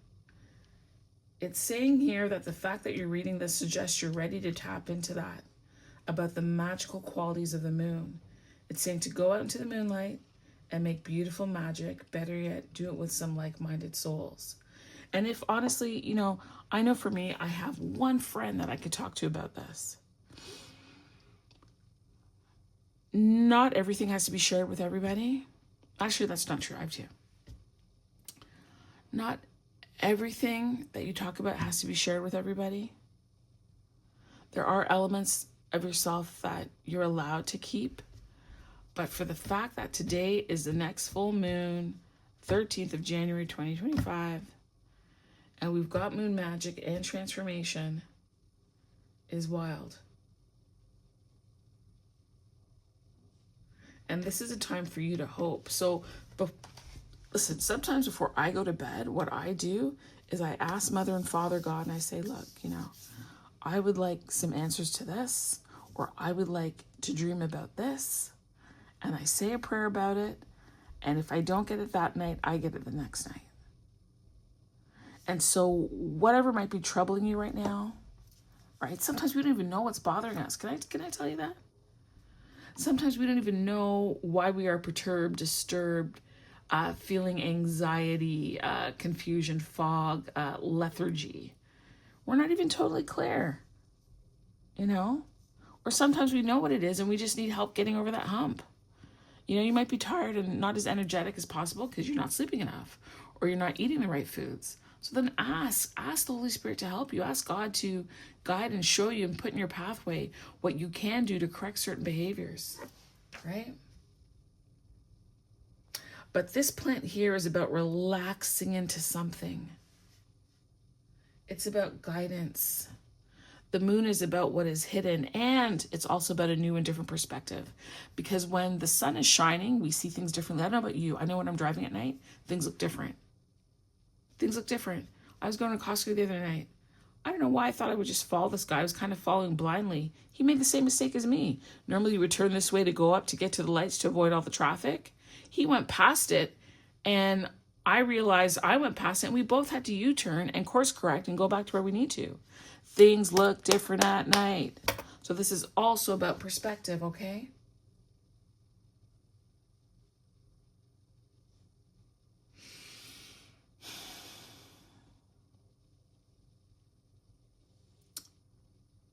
I also want to highlight that when you don't have enough light, because I'm looking at this one, right? When you're using a lantern, it'll definitely cast shadows, okay? So don't be misguided by, let me see, can I create a shadow here? No, not really. Right. But you know how you can do all these hand gestures and you can make a rabbit and it's really just two fingers and it's not a rabbit? Be careful of that. Be careful of any,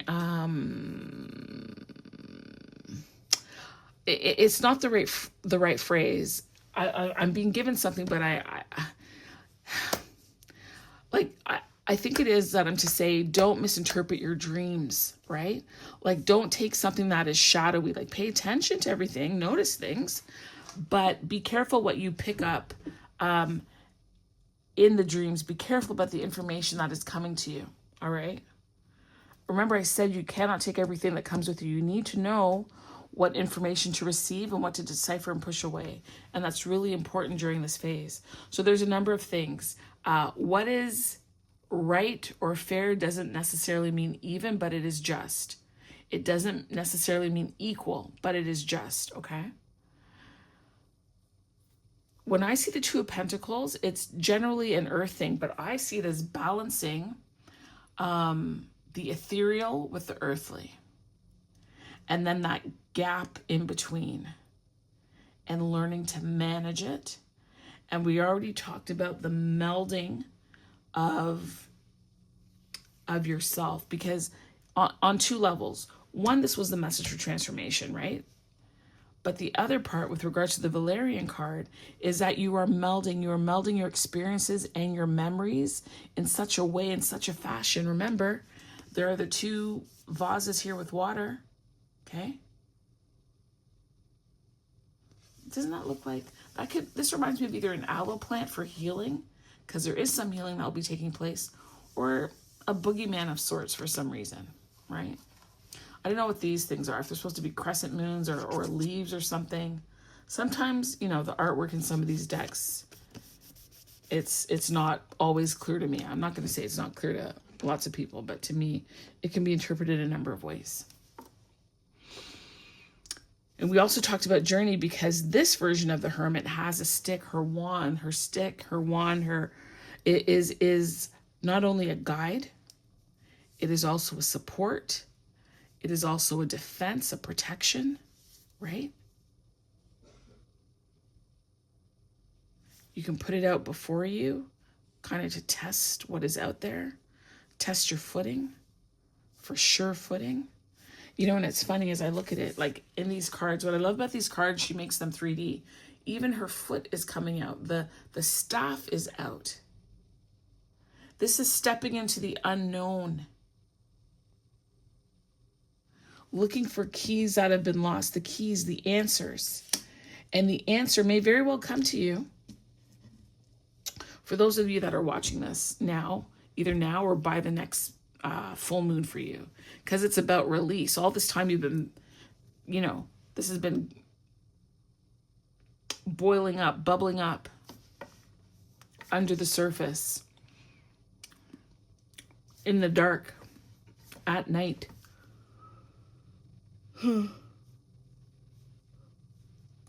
That's interesting. Okay, let me see. What other deck do I have for you? You know what? I'm going to pull this deck. This is one of my favorite decks. It's the Energy Archaeology. She signed it for me and everything. It's starting to rub off. But I'm going to ask this. So this deck is about the bones and the energy that the body carries. Hold on. I have this the right way. Right? And I'm going to ask where might the energy of this, like of these dreams, it's easy to say it's in your head, but sometimes certain elements show up for us physically. So I'm going to ask this deck to show me where this energy might be showing up in the body, and then information around that body part and what you can do. So what's beautiful about this deck also, it asks some deeper questions. So because we are in the deep, we are rolling in the deep, right? Deep sleep, deep answers, deep contemplation. We are to move slowly. Don't forget, that was the admonition with this card. It's to move slowly, easily. Now, don't get me wrong. For some of you, it might be jolting, so I'm preparing you, okay? It could be a jolting experience, as the definition or the explanation of the card said. Much wiser to delve into it slowly and easily, but just know that it could potentially be jolting for some of you, but also know and rest in the fact that this is for your best and highest good. Okay, I'm going to go quiet for a while I do this. Thank you. Okay, this came out. It says potential, and it is the hyoid. It's like I don't know, it looks like, could be water, a cup of tea. That's the steam, kind of, and these are feathers. Oh, that's so interesting that it's feathers. That's so interesting, right? Do you see that these are feathers too? So this is, I would say, perhaps some steam from whatever this liquid is. I see it as a cup of tea, not necessarily, but there's feathers here. There's feathers. Okay, what is a hyoid? Okay, Google, what is a hyoid? I don't even know if I'm saying it right. On the website ncbi.nlm.nih.gov, they say, the hyoid bone is a small U-shaped solitary bone situated in the midline of the neck, anteriorly at the base of the mandible and posteriorly at the fourth cervical vertebra. Hold on. Its anatomical position is just superior to the thyroid cartilage. Right. Hold on. Are they going to show a picture? Oh, see, it says here, bones not shown. They don't show you the hyoid. Okay, Google, repeat, because it's around your neck. So I think it's near the front of your neck, right? Near the thyroid. So it should be in this area. Do you see that? So, okay, Google, repeat. It doesn't understand. Okay, Google, what is a hyoid? Here you go. Okay, Google, what is a hyoid in the body? On the website ncbi.nlm.nih.gov, they say, the hyoid bone is a small U-shaped solitary bone situated in the midline of the neck, anteriorly at the base of the mandible and posteriorly at the fourth cervical vertebra. Its anatomical position is just superior to the thyroid cartilage. Okay, Google, what is the purpose of the hyoid bone? On the website ny.clevelandclinic.org, they say, it supports your tongue and plays a key role in speaking and swallowing. Connected to nearby structures via ligaments, muscles, and cartilage, your hyoid bone is the only floating bone in your body. That's very interesting. So let's go here. When it's in balance, so some of you might feel, you'll know you're in balance because there's medicine, healing, and creation. I already talked about healing somewhere here. Where did I say that it was? What was the card? Don't remember. Anyway, whatever. You know I said it, okay? And when you're out of balance, there's a sense of destruction, harm, and feeling repressed. Okay.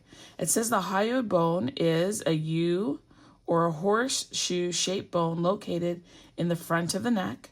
The large central part of the bone is called the body, and the sides are called the greater and lesser horns. The hyoid is the only bone in the human body that doesn't articulate with any other bone. Instead, it acts as a site of attachment for the neck muscles and supports the base of the tongue. Sometimes when I read, I don't remember what I say, just so you know. Did I say something about, it wouldn't surprise me if this had to do with like the head because of the feathers and thought and thinking. It's saying here that in physics, energy moves from the fine to the gross, from invisible to visible. Sound waves are at the very core of this creation process. In humans, the hyoid is the only bone responsible for the spoken word. Humans are not the only beings with a hyoid bone, but the way it functions in conjunction with the larynx and the tongue is unique. It allows you to form complex speech. I feel that there is some unearthing that needs to be done. And part of the dreams that you're having that is causing you to go deep is going to bring about naturally, it's so easy to say a transformation. Yeah, whatever. That's clear. But it's, oh man, it is the tongue. It is the verbiage. It is your speech. It is about communication. I'm wondering if somewhere in life, some portion of your life, you don't feel heard or seen, or that you have been dishonored or do not honor yourself in some way with speaking up with what it is that you need or want or desire. Again, like the other piles, I have to say to you, I did a reading a few days ago, and it had to do with Spirit's message to you about you and your person, and it's happening for you and not to you. You should go and watch that. You should go and watch that. And what you're going to do is we're not going to insert a person necessarily. It could be your internal couplehood, meaning your internal masculine and feminine, or you could put the other person or yourself in one of the roles. As you move through that video, there's an exercise that's given to you because of the shift of the lunar nodes. And it involves natal chart work, identifying needs and wants based on what you discover with your natal nodes and where they are transiting. Okay. That's something you can look up. It says that the hyoid bone also sits apart from all other bones in the body, making it independent of your bone's body foundational flow of energy. Its energetic role is the pure translation of flow and energy. You're both creator and creation.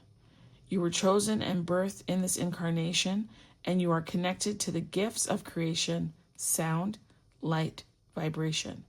The word is with you, and the word is you. That's so interesting that they're saying that. Because my thought was, when I was talking to you about the word and your voice, is that life and death is in the power of the tongue.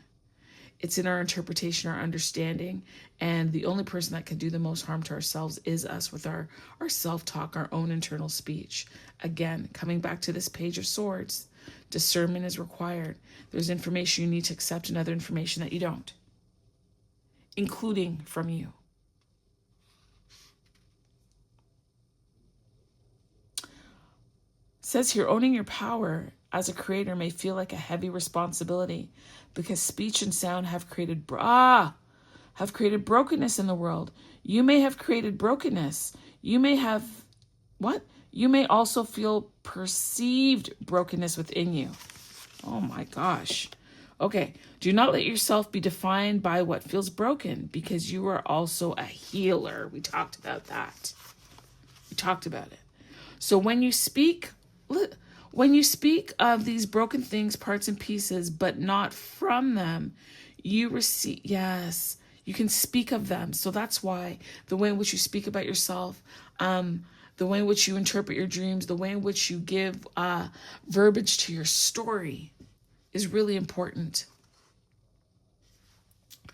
It's really important. Stop necessarily giving breath and life and expression to the hurts. They're valuable. I'm not saying they're not. But don't let that be your legacy. You understand? Don't let brokenness be your legacy. Use brokenness to improve and benefit and uplift your legacy. Okay? When you speak of these broken things, parts and pieces, when you speak of these broken things, parts and pieces, but not from them, you receive the beauty of healing of your voice. You overflow the divine inspiration and beauty of your creation into all that is, meeting with the healing medicine of every single person in a great flow of universe. You can create a potential, that's why the card was called potential, future magician, having everything that you already need to do what it is that you need to do, whether you realize it or not, which is why this transformation is emotional, and it is mental, and it is spiritual, and it will show up physically for you. Sorry, that's not the book, that's me. I hope you can tell the difference, like when I'm talking to you, when I'm just reading from here, although it's good, right? Okay. You can create a potential future much brighter, more equitable. We talked about equity with that justice, and more just than the world in which you found your voice. So here are the questions that I want you to do. So your homework is these questions, if you so choose to do it. It's your life. You do what you want. Hey, these questions, read the previous reading I guided you to, which might be 2 readings before this reading when it's posted. And dig deep. Dig deep. This is a season of excavation for you. You're digging, right? So here are 4 questions. How does it feel when someone speaks from their place of brokenness, wounding, and trauma. How does it feel when I do? Okay. Does it feel different when someone speaks of those same things? How does it feel when I speak of them? Look at this. I didn't even see these questions. What stories of mine desire to be told, and how can I speak of them and not from them? Okay?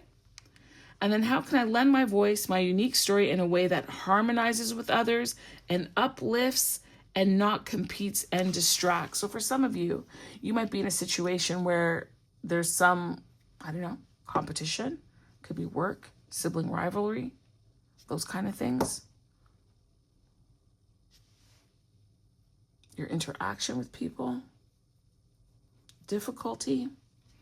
And it could very well be because you're not voicing what it is that you need to, that you're stifling yourself.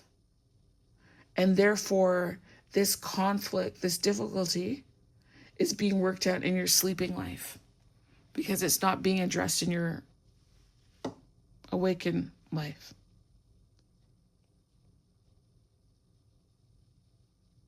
That's so interesting. Because the journey, because we got the hermit with the stick, this hermit here looking, searching, you with your horse, you know, being led.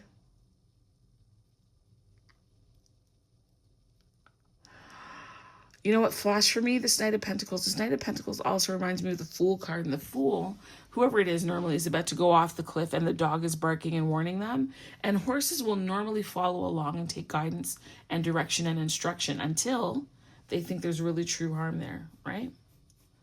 So I also see this horse as a spirit guide of sorts, or as your higher self, willing, you know, going along with you. It's your companion. But heed, pay attention, be aware, consider your surroundings. Know that this is a season of transformation and of strengthening your hyoid and all that it means, right? I'm going to pull one more card for you. I'm going to pull for my Wild Offering Oracle. Again, I am going to go quiet while I shuffle and ask for the right card to close your reading with.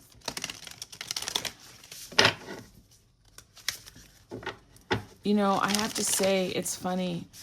Your reading almost didn't get done, but I was saying to myself, you got to dig deep. Like, at the beginning, you said 3 or 4 cards, and what if someone really felt connected to the 4th card, and now they're not going to get it because, you know, you're a bit spent. And sometimes we need to push through, right? I'm hearing this one. Truth. Woo! Truth is your card. All right. When everyone is done as an offering, sorry, I said that wrong. When everything is done as an offering, even the act of speaking, you get shown when to talk and when to be silent. Your words come from silence, not fear. You do the talking, dear Lord. Take me over and speak through me. Okay. The phone rang and cut off. It cut off. But can you believe that? When everything is done as an offering, even the act of speaking, you get shown when to talk and when to be silent. Your words come from silence, not fear. You do the talking, dear Lord. Take me over and speak through me. This is clearly like when you're talking to people and having interaction and communication, yes. But also, it is the internal communication going on within your dreaming world. Do you understand that? This Wow. I'm so glad I did. I'm so glad that I did this pile. I really, really am. I really am. I really am. I really am. Oh, kudos to folks that do these, you know, pick a pile, 3, 4, 5 piles. It takes a lot. But again, my experience with doing your pick a pile reading is it picks up on some of the notes in here about pushing through and digging deep. And I'm so grateful. I'm so grateful that I was able to do this read for you. Oh my goodness. Oh, listen, thank you so much. I am elated. And this is how you will feel. Once you get through this, you are going to feel just as elated, thankful, happy, appreciative, light, feeling joyful. Oh my gosh, right? You can do it. You can do it. You can do it. If you felt that you got anything out of this reading, I would love to have you as a subscriber. I would love to see your comments below. If there are topics around growth that you would like me to, you know, address on my channel, put it in there. But thank you so much. I really feel blessed by doing this reading. All of them were very intricate and different and separate, with some things connecting, but certainly their own nuances and their own messages clearly. But wow. Wow. All right, listen, I will see you next time. Take care, be well, be safe.